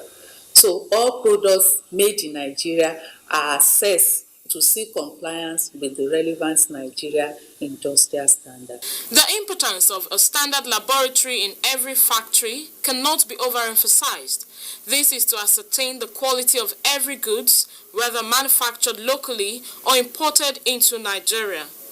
Although the establishment of a laboratory by makers of products is a mandatory requirement, it is also necessary for regulatory agencies like the Standards Organization of Nigeria to develop a robust quality laboratory to check non-conformities on the part of some of these industrialists and importers. Over time, successive management of the SON have committed huge resources towards the development of a viable facility aimed at ensuring the quality of goods sold in the Nigerian markets. Director, SON's Laboratory Services, disclosed that the agency has an ultra-modern facility that accommodates about 40 laboratories in Ogba, a textile laboratory in Kaduna, engineering laboratory in Enugu State, and other such facilities in the agency's operational headquarters in Lagos and Abuja. The leadership of this organization, our DG, Osita Aboloma Esquire, is totally committed to see the laboratory up and running and make provision for all that we need at all times. And our needs are being attended to. Capacity building is key, which we graciously, attend to when the occasion arises. Also, our equipment maintenance, calibration of equipment, all these are taken care of, because when you talk of analysis, you talk of the man, you talk of the equipment, you talk of the method. All this we don't lack, and we are working hard to make sure we deliver as directed. Not many Nigerians are aware that the SON Laboratory Complex in Ogba, Lagos, houses 40 laboratories with state-of-the-art equipment, second to none in sub-Saharan Africa, that provide world-class quality analysis services. These automated machines are not only in perfect working condition, but have made the business of product testing and analysis a lot easier and less time-consuming. We have the different labs handling different things, different analysis in food. Unlike where we were in Lekki, now we have more equipment, automated equipment. We have more staff, and then we do a lot of training, because looking at things for the few years back, technology has really evolved. So you need to move along in the trend of technology. Fast equipment is not what you will now analyze for days or for hours. Products are coming in, people want results. We have the ports, we have the borders, things are coming in, we have food safety issues. So for now, I would say SON, the food lab, is actually repositioned to be able to meet the trend of things going on in the country. For more than 4 decades, the Standards Organization of Nigeria has continued to provide manufacturers of goods and stakeholders in the nation's agricultural sector with technical support to grow their businesses. SON has expanded virtually all its laboratories, such as the mycotoxin, pesticide residue, and benzene laboratories, that has helped in no small way to boost agricultural exports and creating investment opportunities in that sector. We have internal customers and we have working customers. For our internal customer, we receive sample on the monthly basis. That's from the internal, from our state offices that goes to the factory to pick samples for analysis, for inspection. So get samples, especially for flour products, get that on a monthly basis. And we also have working customers being sampled. Some minutes ago, the officer in charge of sampling management informed me that there's somebody called that they'll be bringing in rice, gari, for us to check the mycotoxin level in the products. SON has also expanded its capacity in the electrical laboratory, chemical technology, as well as the cement laboratory, among others, with tremendous impact on stakeholders in these areas. Apart from the on-the-spot analysis they will have carried out in the company, that's why we call most of the tests we carry out, we call it corroborative analysis, just to check what they've done over there. Then we have another equipment we use for compressive strength of concrete, all of them. And in this